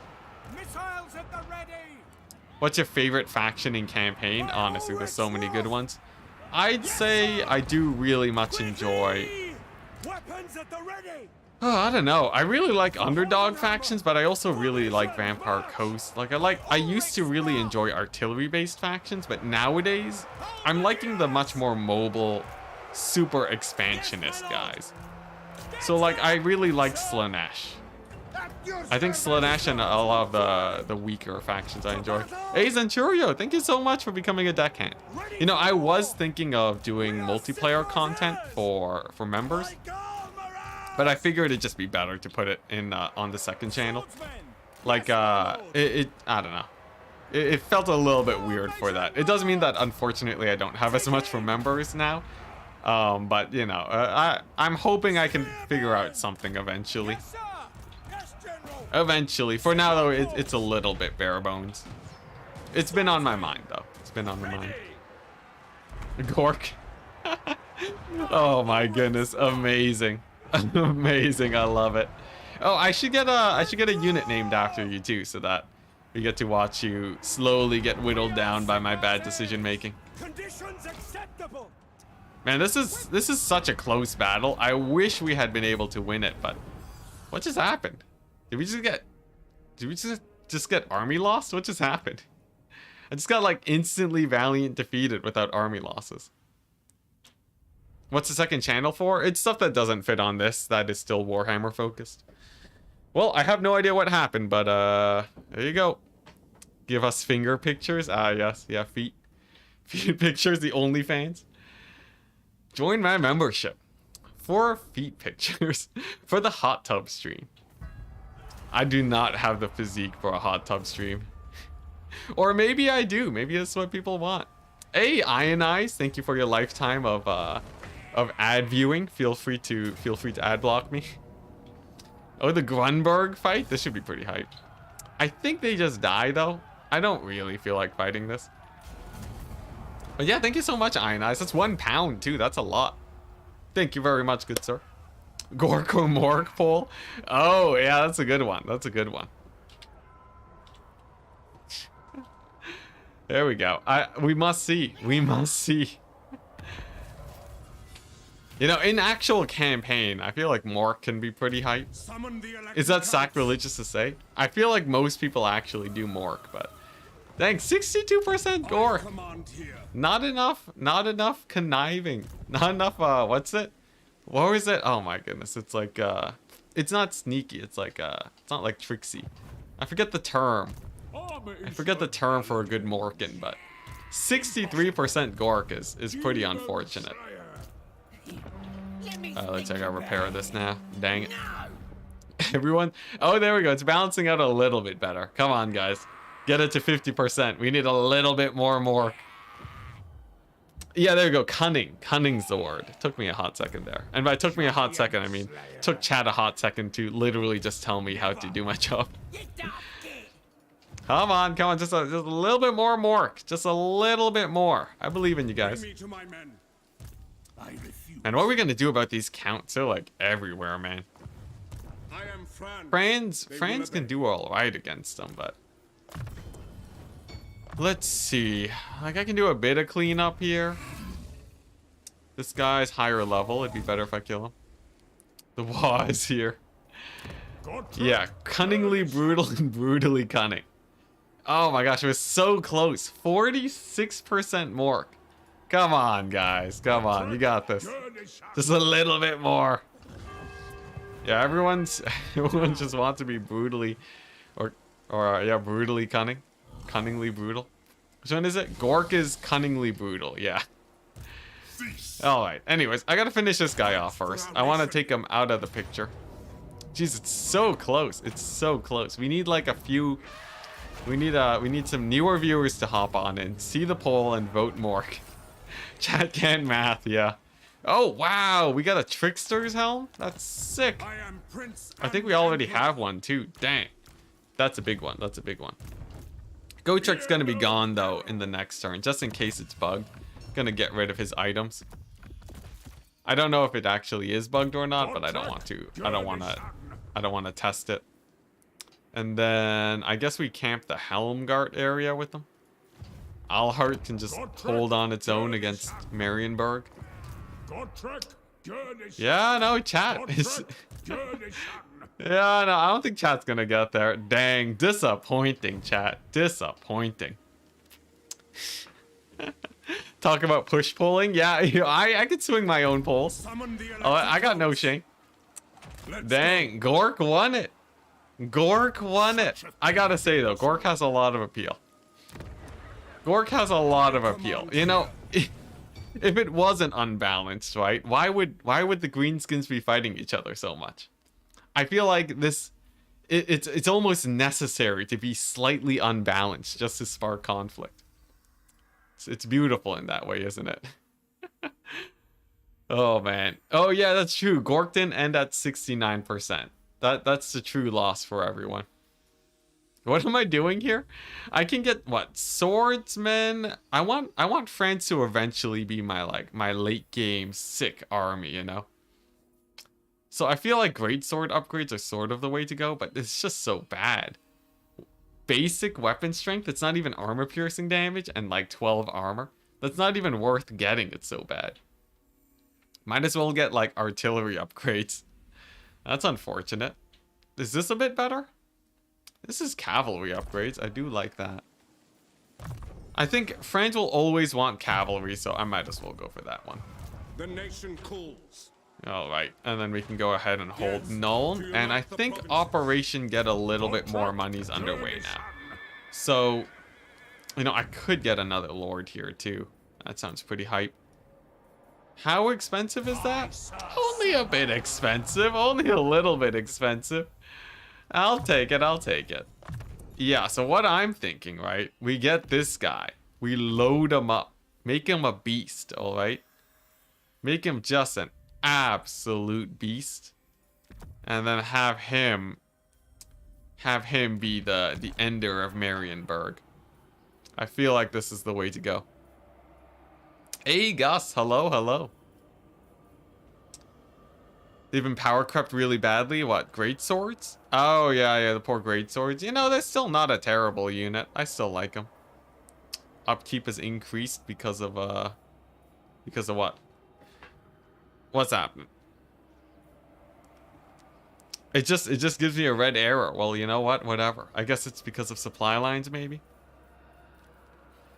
Let's see, someone did say that huntsmen are really good. I would agree. Huntsmen are great, but I do want to start getting some great swords going around. Yes, we're going to be on the negatives, but you know, we're winning battles, so it's affordable. Sacking economy begins now, guys. It's your favorite type of economy. Let's see, what's this? Grunberg. Oh, we got to repair that. Yeah, I think we can do a good sacking economy. We have some counts over here that are looking pretty tasty. We can get like a solid 10,000 gold off of them. And then we should be okay. This is the beginning of the end for me. Obese chicken. Hey, happy to have you here. Try some Outrider grenades when you can. Oh, yeah. Do I have the right buildings for it? 100%. Yeah, 100%. Oh, I gotta start naming some people too. Mork ain't too bad. He just ain't the best. Love it, man. All right, here we go. Let's get some names going. Let's get some names. We got the Gus. Who's still alive? I forget who's alive. Okay, we're getting sieged over here. That's fine. Huntsman stock. Yeah, Huntsman stock. Oh, I don't know if I can get an insta... Maybe on some sieges I can do it. Okay, this is actually pretty bad. I just gave this guy like the best items ever and he's gonna die. Well, oh boy. Oh boy. Oh boy, would you look at that? I just gave him the best items in the Empire. I sort of thought this might happen in the back of my head. I think it's still winnable though. He's a high level guy. Yeah, no, this is fine. This is fine. Have faith. Have faith in Sigmar, chat. Sigmar preserve us. All right. We win. I gotta see who we gotta ban real quick. Who we banning? All right. Who are the people of little faith? We got this. It's fine. Do I need this back point? Maybe. I probably need that back point, don't I? I think, what, we overwhelm these guys, hold this point, and then we have, like, multiple paths through the city. Yeah, 65%. Yeah, no, we're set. We're set. No, yeah, easiest fight ever. The rest of you, get banned. Alright. What do I want? I think I hold this location, Magic Tower, win the game. We're gonna rush these guys out. Rush out and meet them. Back area is gonna get obliterated. That's fine. This guy has the Drakewald Rune Fang. He's a beast. Yeah. Oh man, I can't wait to get Outrider grenade launchers. They're gonna be amazing. All right, there we go. Soulfire Bombardment is the name of the game. You guys haven't seen my Soulfire micro. I once took a unit of Iron Breakers down to... I took out 38 HP on a unit of Iron Breakers. And you might think that's not actually a lot, but as it turns out, they only take 1 damage per cast of Soulfire Bombardment. So it actually ends up being decently impressive. Alright, nice. Looks like this is going pretty well. We're working our way towards good old Magic Tower. Where's a good Magic Tower location? I feel like this is a good place. If it can hit the high ground here, that'd be even better, but knowing sieges, I doubt it. Alright, this is a good start. And then I gotta run them through the ropes. Now, the AI might shoot the cannon tower here, which has me worried. I think it's better if we just position it on the low ground here. Seems like a little bit of a better idea. Tier 3 isn't really good for the Empire. Yeah. It hasn't felt as good in my testing as I thought it would be, unfortunately. Magic Tower is going to be sick, though. And then we got my good old General here. He's going to be great for... It's going to be great for recapturing points as the AI takes it. We'll give him a little bit of ring around the rosy action. We'll never see it coming. Let's see, some Spearman Shields. Alright. Couple archers there that I gotta run down. I need to chase off these crossbowmen, though. Definitely can't have them coming back, so we'll just get some spears on him. Looks like this went pretty well. He has 137 armor because of his recruit passive. That makes him a beast. Oh my goodness. Yeah, no, he's gonna hard carry. People are just scoping. Let's see here. Isn't the tier 3... Oh, wait. Isn't the tier 3 really good, you're saying? I think the tier 3... I think the tier 4 is slightly better. Because it's really hard to get good, like, AoE damage with the cannonball from the towers. They just don't really have the greatest angles, I think. How many restarts so far? I think I saved a text thing. 4. We're on 4 restarts right now. But we haven't had any more since the start of the stream, so I call it a success. Look at this. Crossbowmen doing pretty hot. Getting shot to death in a second here. That's not too great. They're going to have to pull away from that. Looks like... Okay, nice. We've done a good chase down on this front. You can start mobilizing to defend this point. Now, it is a little bit awkward in that I can't let this point get captured. If it gets captured, it's totally over. So, I do have to be really careful about that. Here we go. Big old Soulfire incoming. There we go. That's a good one. Yeah, Soulfires are going to be my bread and butter. And then if we can just hold this location, we'll be fine. They do have a lot of range units, but I think I can keep them back with my guy here. Let's see here. Yeah, let's get a monument. Let's get a little bit of monument action going. And then I need to find a way to recap my points, because they're obviously very important for me. Preferably if this guy could keep multiple crossbowmen units busy, that would be great. No idea how plausible that'll be though. I should buff up my spears here too. I think that could be great. Just give them these buff spells and then double back to deal with the crossbowmen. I should be able to snipe out their lord too on account of being much higher level. Alright, looking alright. Looking alright. Let's get my crossbowmen back. And then pull away from these guys, man. Those archers are a pain in the butt.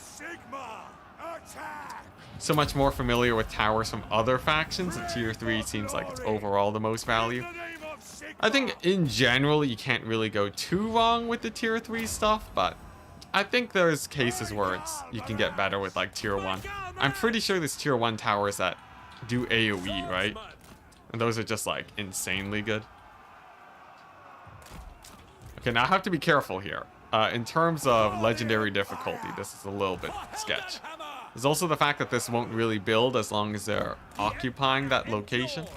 It's a little bit awkward, and also they have crossbowmen on the high ground. Ooh, I'm not liking that. I'm not liking that one bit. Not a single bit. I think this guy's got a... We got a crossbowman situation here. We gotta pull out of it here, and we gotta deal with this. Because I do not want to have crossbowmen shooting at my back. It looks like they're having a hard time with line of sight almost as much as I do though, so that's a little bit of a plus. Is the magic tower firing? Is this just like the worst position ever? I haven't seen it shoot a single shot yet. Is that a thing? Okay, it's literally not shooting. Plan B, plan B. It's fine, it's fine. We got solid plan B. Just get rid of the tower. Rebuild it over here, and then it'll be fine. It'll take a little while, but it'll be fine. I have to really make sure that they don't capture this point, though. Dang it, I built like the magic tower in the worst position ever. Dang it, it was shooting? Was it? Did I done goof? Alright, alright. Oh yeah, no, this is totally lost. This is totally lost. Maybe I just zoomed out too much. I don't know, I didn't see it shooting that much. Oh wow, look at, he's knocking the men off the battlements. That's sick. Alright, it's fine, it's fine. We'll rebuild it here. It's gonna be better here anyways. Trust me, trust me. It'll be great, it'll be great. Let's see here, there we go. I don't have enough money. Let's build a cannon tower there, it's fine. You know what? I think we need to get the plan B going early. That's my real problem, right? We need the plan B going early. So that means we're just gonna send our lord. He's gonna capture this point first and foremost. And then we'll be alright. So we got the spears here, right? No, we're totally dead. We're totally dead. You shouldn't have had faith in me, guys. Oh my gosh, those crossbows are doing so much damage. That's not good. That ain't good at all. Oh my goodness gracious to me. Alright, well maybe we can recapture this in time. Nope, not at all. Well, yeah, you know what? Moral of the story is, oh, they got off the point. They got off the point. Yes, get wrecked, AI. Get wrecked. And you guys didn't have faith. Oh my gosh. Easy game. Easy game. Never, just never underestimate the AI's power to play badly. Oh my goodness. Look at that. Look at that. It's beautiful. It's glorious. It's glorious. Oh, we're retaking the city. We're retaking the city slowly but surely. Oh my goodness. Oh, you guys didn't have faith? Oh, geez, Sigmar. Sigmar is too powerful. All right, how do we start coming back from this position though? I think if we can get the main area and build a wall, we might be okay. The fact that we're not army lost too is a big plus. There we go. Yeah. We go over here now. All right. So here's the thing. I do have a little bit of a choke point situation. I think that's a plus. I don't know how I kill their general though, because we're both gonna be doing like 0 damage to each other. soul fire them to death. Like, we're on the verge of getting outcapped just constantly here, but you know, possibly. If I can kill off their lord, that makes life way easier, but like, I should have had my infantry just like way back here to do capture shenanigans. This'll do though, this'll do. Soulfire is a method of getting a lot of work done. Come on, cap it. I just wonder how close army losses is though. I don't know how much this guy contributes to my balance of power, but I worry that just like a tiny bit of damage will doom him. Okay, there we go. There's the capture. Here we go. Gonna build the mega barricade. You love to see it. Then we're gonna build. Honestly, the mega barricade is probably the way to go. Yeah, okay. We'll get the barricade. We'll get some soulfire shenanigans on them. And then we can double back deeper into the city. Get some work done there. There we go. That's a big one. That's a big one. By Sigmar, yeah. Cycle charge plus soulfire is my only hope. Yeah. I think this barricade will do well, though. It'll do well to slow him down. Maybe we can even get a tower going. Oh, they're moving. Now, this is good. This is really good. Oh, yeah. No, this is... Prepare yourselves. We've become Legend of Total War. The only way is all the way through here. Oh, my gosh. Yes. The AI stupidity will save us. Oh, Sigmar. Oh, my gosh. Look at this. They never saw it coming. We're phasing through the walls. All right, here we go. This is it. Oh my gosh, the MLG plays. Oh my goodness. Okay, first things first, I want to kill off these archers, man. They're a pain in the butt. Then, boom. More walls. You would have never seen it coming. Because the AI doesn't know how to path around walls, apparently. Let's see, I don't know, I'll get another cannon tower there. Yeah, now we can start soul firing them? This is it. Yeah, the terrible AI strikes again. Yeah, now we have this point. They don't even know what to do. We're too good. Alright, can I get a soul fire on these guys, though? You know, if they keep running away, I guess they never attack, but... It's not the most optimal soul fire I've ever seen. Come on. Beat him up. Beat him up. This is why I'm number one on Total Tavern. Exactly. Man, these guys just refuse to get a good soul fire on them, I swear. There's like a unit of swordsmen over here, too. You know what? Let's just drop the soul fire. I've had enough of these guys. We have better things to do. And that involves capturing more points. Oh, dang, they got some reserves. They got a few reserves here. I gotta be a tiny bit careful. Still, though, we're looking good. Looks like our tower. A little bit of poke action there on them. Doing nice. All right.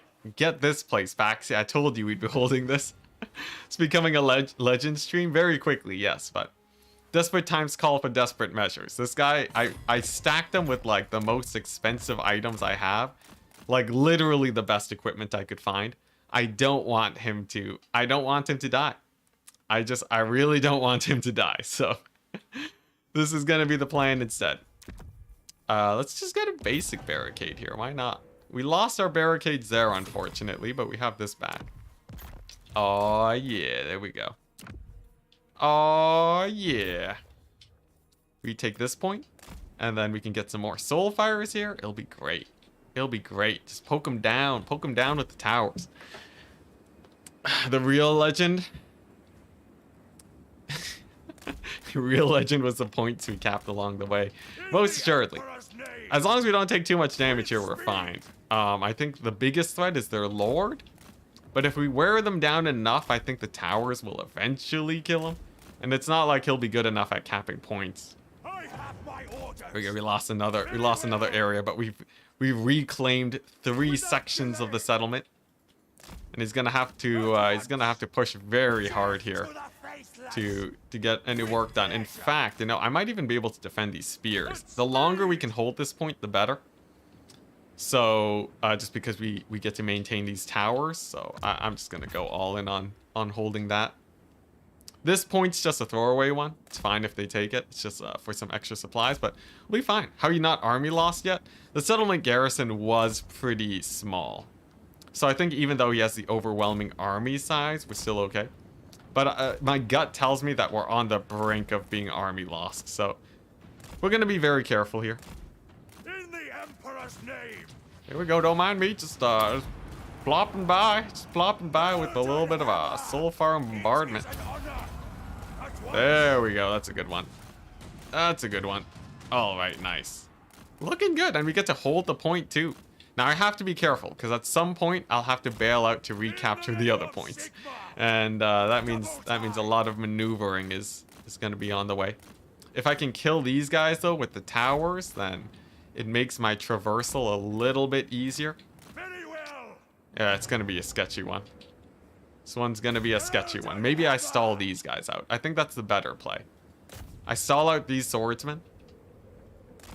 Oh man, no, I think I gotta double back now. It's gonna be a sketchy one.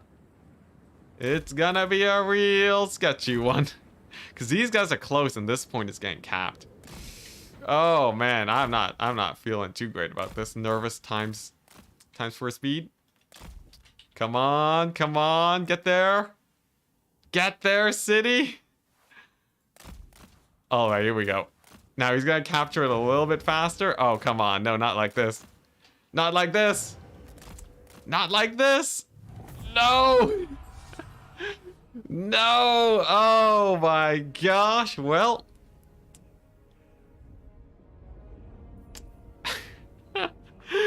I'm not gonna restart though. I'm not gonna restart. I deserve it. I deserve it. I deserve it. We're not gonna restart. We're not gonna restart. The items are lost to time. The Marienburg, you just can't. I can't bring it. I can't bring it upon myself to restart. No, never. We're not gonna save scum. I'm too proud. It's just a random minor settlement. The bigger pain is losing the Lord.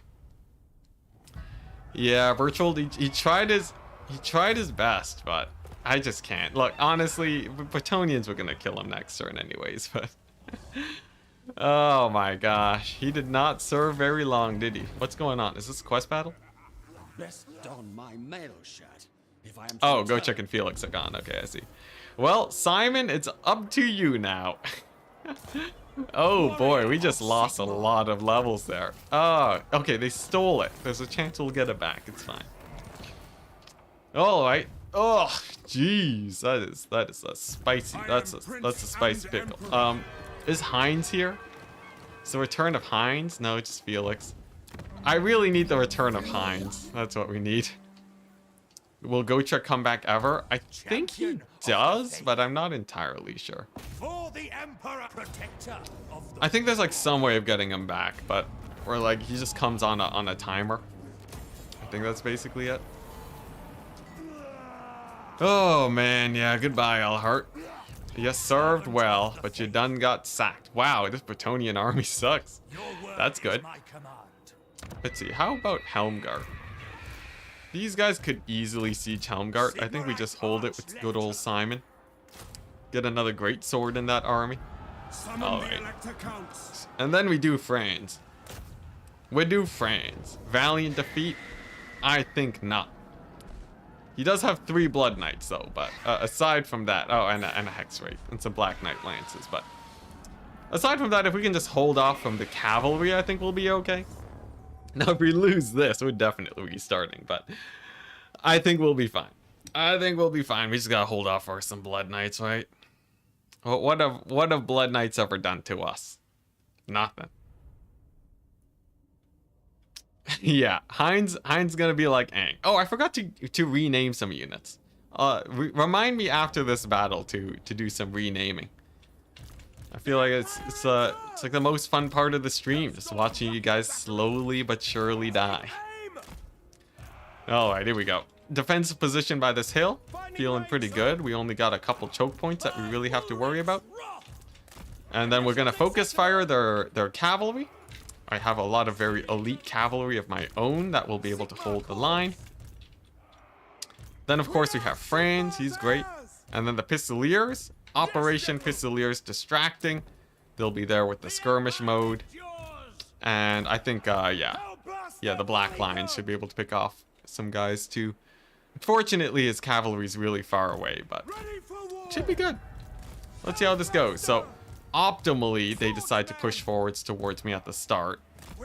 Looks like he's gonna be pulling away this time. That's fine. And yeah, I guess we'll just see if we can get some picks with Franz. That's the plan. Yeah, dying for the cause. All right, now I do really want to be careful about this Sunmaker. Wasting ammo is not in the plans. To kill off all the zombies, I'll mostly just be cycle charging with my cavalry for a start. And hopefully they rush me before this army shows up. That would be the best case scenario. It looks like they will. It looks like they will. All right, this is good. We got the Witch Hunter. We got the missile resist removal. That's gonna really punish their lord. And then we can just DACA him down. Some Fellbats, I'm not worried about that. Nice, nice. Here we go. Bait him in. Bait him in. This is the pick of the century if we can kill him here. Maybe even get some Demogryph Knights on him. Okay, okay, looking good, looking good. I'm gonna land Franz too. All right, get the focus fire going. Get the debuff going. Get the knights on him. Okay, looking good. Honestly, the start is I'd say this is going well for us. A little bit worried about those there Vargeists, but nothing a little bit of a cavalry charge can't deal with. And then Franz can start moving over for the Blood Knights, I think. Hopefully the War Wagons can get a good line of sight going. The ground quakes. Back to throwback question. What is this? If a hot dog's a sandwich, is a corn dog a taco? Corn dog is fully wrapped though. Corn dog is just a wrap. I feel like it's not. Hard no on that one. On your throwback. All right, nice. Yeah, it looks like the Lord's going down. I call this a win then.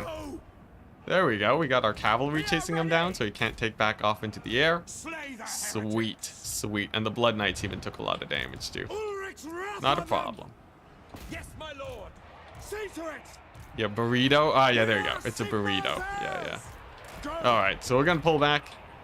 Looks like that Lord is down. He did do a number on my Demogryph Knights, but I think it's a worthwhile trade. And then Black Lions just have to kill everything in the world that's large. Let's see, where's my Franz at? It's still a little bit sketchy though, admittedly. It's a little bit sketchy. It looks like he's out for blood too. Oh, pun not intended. But if I can keep Franz nice and safe away from this guy, we'll be alright. Most of this is just zombies and skeletons, so I think I'm happy sending my spears in there. And Franz is gonna go ahead and land, position like so. And then there we go. It looks like he botches his charge too. Sweet. So I can disengage, and he should be going down now. Sweet.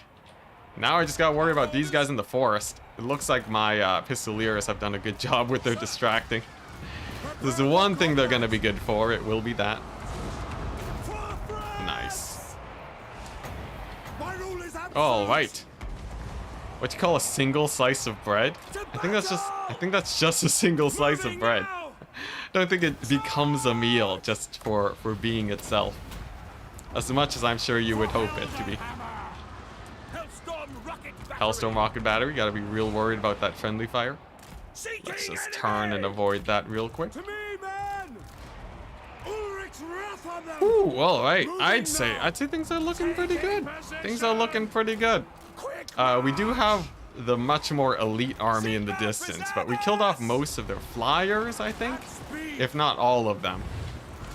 So we just gotta do cleanup at this point. Probably won't need to kite either, though that's a hard maybe. Go for the Emperor.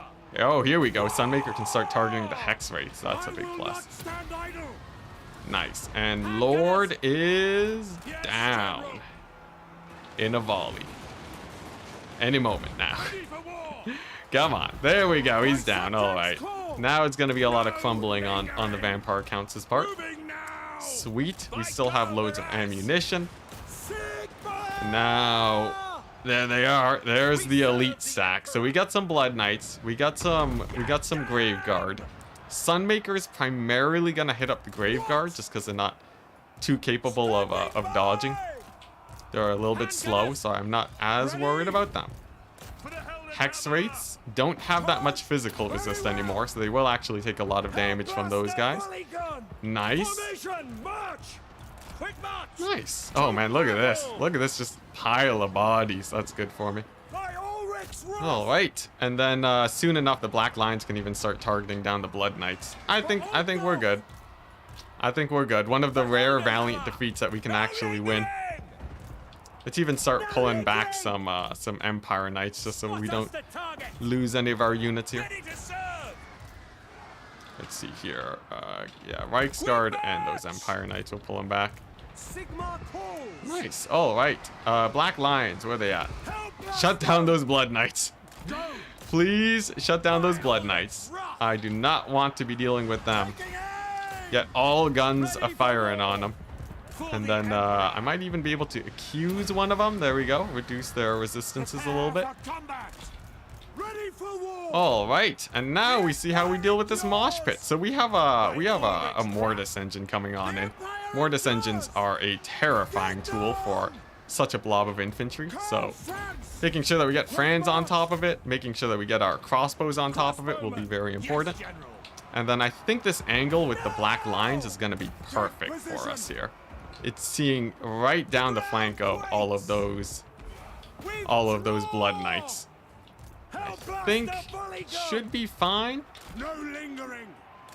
You know, this battle's starting to get a little bit sketchier than I thought it would turn out. But there we go. Mortis engine is indeed going down. And then it's just the Graveguard. And you know what? What's the problem with Graveguard, right? Just a couple stacks of Graveguard. Not a problem. Not a problem. This battle's going to be a lot sketchier than I thought it would be. Alright, here we go. Let's focus down these knights here. We got to bog them down. We're going to need some sacrificial knights to keep ourselves safe. Black Lions are going to have to pull back. Yeah, that's a lot of Graveguard. Now, of course, we got the Franz. Franz is still great. Let's get some fireballs on the Blood Knights. That should reduce their healing too, which is very important. Oh boy. Oh boy. Dear oh me. That's a lot of Blood Knights. That's a lot of Blood Knights they got there. Oh boy, I should have known. I sort of called it that the Blood Knights would be a problem. I just didn't expect it to be this much of a problem. Okay, we got a few guys rallying. I think Franz should be able to finish off a couple of them. I need my Black Lions though to stay safe though, because they're sort of my main tool for kiting in the late game. They have really good ammunition. Silver bullets will be really important too. All right, here we go, Franz. It's on you. For Heldenhammer. What's left? Honestly, there aren't that many guys left. It's just really sketchy. It's just really sketchy is all. Sacrificial cavalry, go on in. I tried to save you, but you are now expendable. In the eyes of me, you are simply a tool to sacrifice for this battle to go my way. There we go. Cavalry's doing great. Black Lion's gonna turn and fire into that cavalry. It might go okay. It might go okay. It might go bad. We'll see. Let's see. These guys got to pull back here. Those guys have routed off. Oh, come on. Not the Sunmaker. Anything but the Sunmaker crew. How much mobility is left? Just a couple Blood Knights, honestly. Oh, man. This is going to be such a close one. We've lost the Pistoliers up the hill. Okay, nice. We have a little bit more men to throw in before I gotta throw the Sunmaker in. I'll take it. I'll take it. My few Demogryph Knights there are gonna be very important if we do manage to get to the late game. Keep an eye on them. They're gonna be very good. My handguns have, oh my goodness, silver bullets, thank goodness. They're killing off the Blood Knights. Yes, sir. We got Franz together.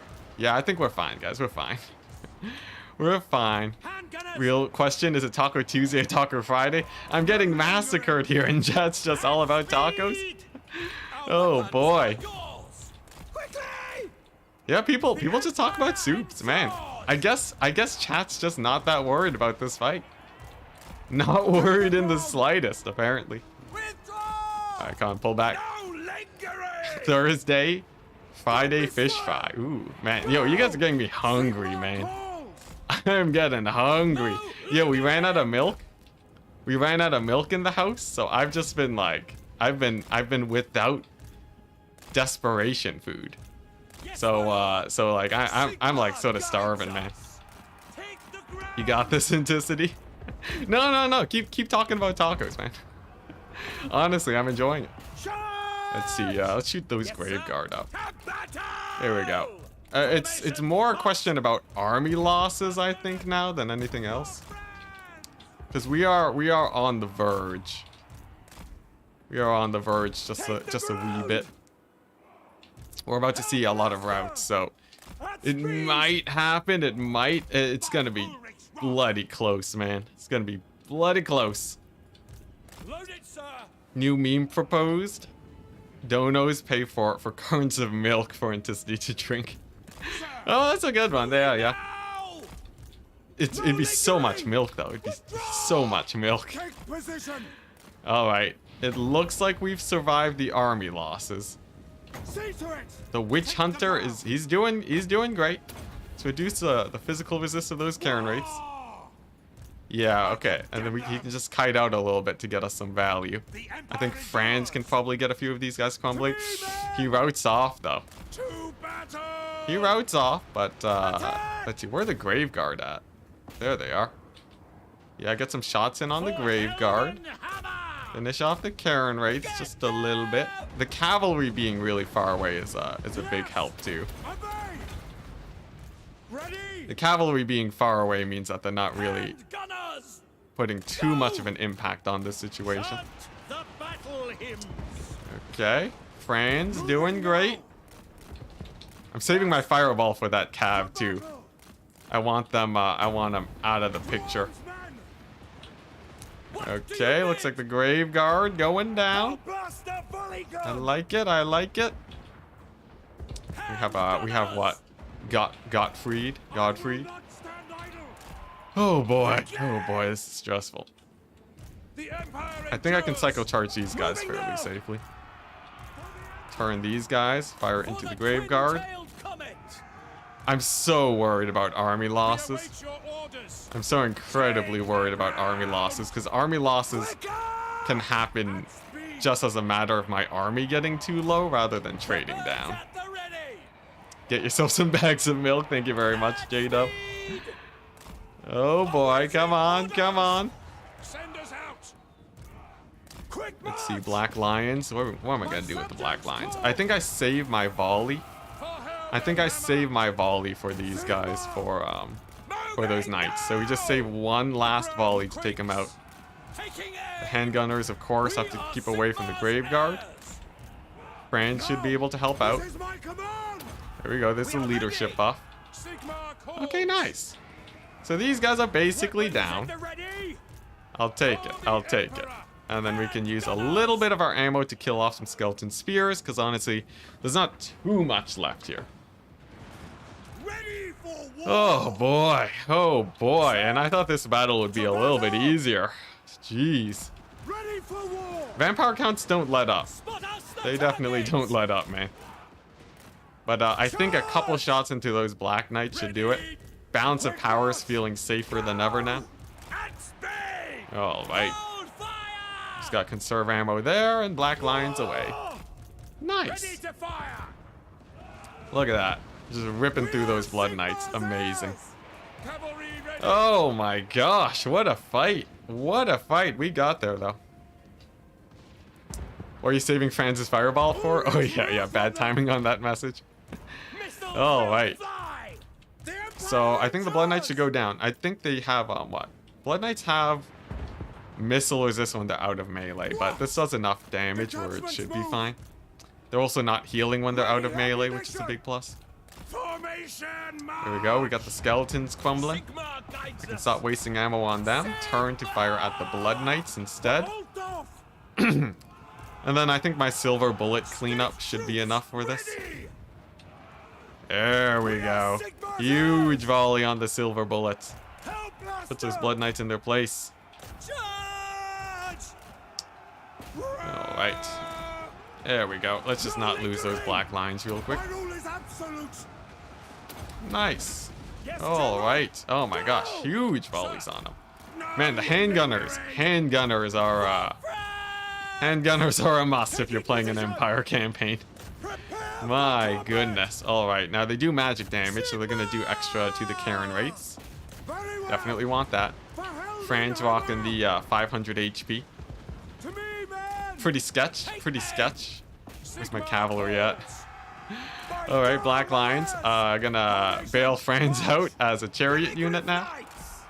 Alright, it's not over yet. That's the scary part. It's not even over yet. Oh my gosh, there's Blood Knights. They heal so much. The Blood Knights can heal a lot. There we go. Blood Knights down. There we go. Alright. Man, when you gotta use the war wagons as a chariot, you know you're on the ropes. Oh my goodness. Look at that, we even kept the Sunmaker alive. We kept the Sunmaker alive at great loss to literally everyone else. The Royal Altdorf Griffites might even go down, but you know, as long as the Sunmaker's okay, I guess it's fine. Yes, go my chariots, go! Unironically, the using your war wagons as a chariot actually isn't the worst idea in the world. They actually can do a lot of damage. It's a general heads up. Man, these silver bullets are hard carrying, I swear. I swear. How much value did they get? 250 kills, 2,000 value. Huge, man, huge. Yes, General. Sigmar calls. Hand gunners. Jeez. AI hasn't even gone into army losses yet. They're still scrapping it, man. The vampire counts have so much leadership on legendary, so they rarely crumble down. Oh my gosh. Oh, there's still a unit of grave guard. That explains why. I thought those were just a basic unit of skeletons. Alright, well, the rest of my ammo is definitely going into those guys. In the meantime, we'll just keep cycle charging the skeleton spearmen. Chariot might grow away. Franz rocking the 450 HP. Not even close. Yeah, handgunners for the win. Had I one less handgunner, we would have lost it. We did lose the chariot, but at least they'll still be alive post battle. Okay, we're out of ammunition there. The last volley. The last single volley from our handgunners. We're gonna get a bit closer to get a better volley on them. Hopefully a flanking shot since these guys are shielded. And then I think that volley pushes them into army losses. At least I hope so. Okay, okay. They're going after the handgunners. That's fine, that's fine. Jeez, it's so close to army losses. There we go. There we go. Only took a little bit of work. Oh my gosh, the army lost, but then it's just a normal crumbling. There we go. With the last volley of ammo, we did it. Oh my gosh. Yep, acceptable loss Enticity. Oh, jeez. Over 3,000 kills. My gosh. My gosh. Yeah, easiest battle I've seen all day. Yeah. Easy. Oh well, we got some gold chevron handgunners now. I should get buffs for my range units. My gosh. Now let's go ahead and name some units. Yeah, not even sweating. Oh my goodness, we only lost 3 units. That's a big win. Got loads of money. Oh my gosh, we got 15,000. Yeah, that's pretty good. That solves our economy issue. Oh my. Yeah, Dead Rise again on half of them. Oh, thankfully we can just chase this guy down now. Oh my gosh. Alright, well, Let's start naming you guys after handgunners. Oh my gosh. Let's see, who's still alive? Do I have any of the original guys alive? Let's see if we look over here. We have Free Company. Okay, yeah, literally none of these guys are named. So, all right, Gus. There you go. Welcome, welcome. Captain John Map. Welcome, welcome. We got let's see here. We got good old Alex Karen. Alex Karen. Nice. And then I think that's a majority of you guys. I can also name oh my gosh, Captain John Map. What? 10 memberships? You're gonna keep me here all day? Oh my gosh, thank you so much. Dang. What? All right, well, I guess, well, yeah, we got some naming to do. Daniel Was, jeez, thank you so much, man. You know how much milk that is?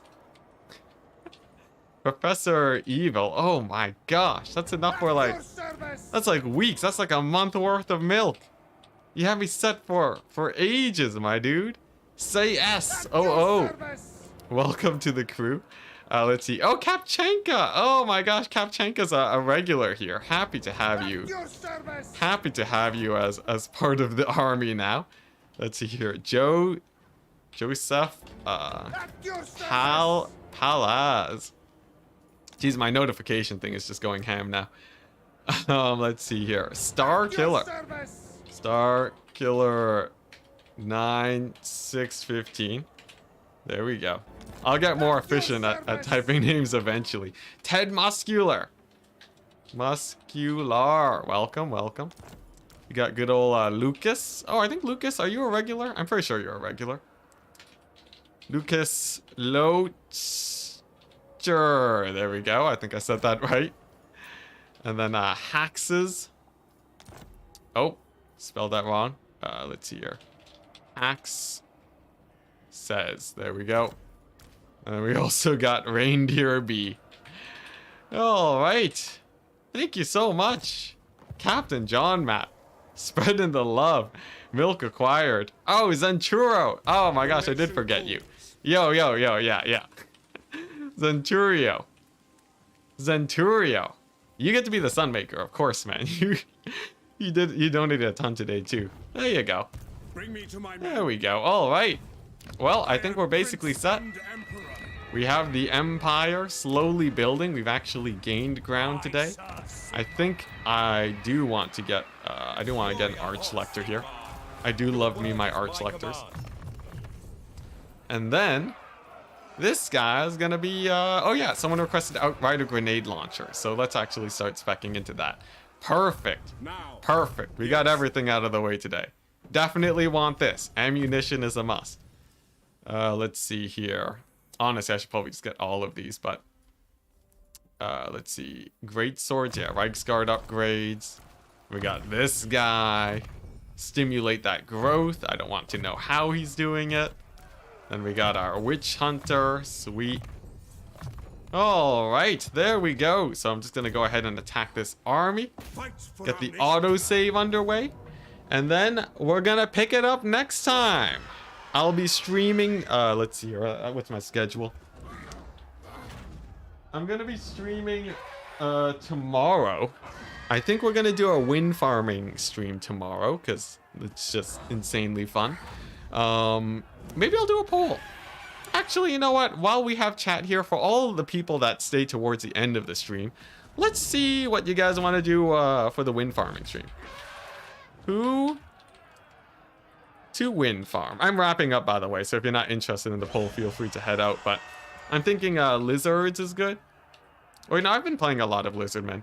Let's see here. I don't know. Beastmen are fun. Ooh, Skaven are pretty fun. Skaven, let's see here. Bretonia. Oh, I see green skins. All right, and then that's gonna be it. We've had enough Cathay, so let's see. What do you guys want to see? Place your votes. There's a lot of good options here. Tomb Kings? Oh, Tomb Kings are crazy OP. I don't know if I want to do that. Nice, nice, nice. Wow, 40% Skaven. I love it. All right, Skaven wind farming then. Skaven wind farm next. So that's going to be tomorrow. Then on the day after, I'm going to be playing in a tournament hosted by myself. And the day after that, it's going to be a tournament hosted by your boy Turret. So stay tuned. We'll be streaming at about this time every day for the next while. I hope you have a wonderful day, and I will see you tomorrow. Peace.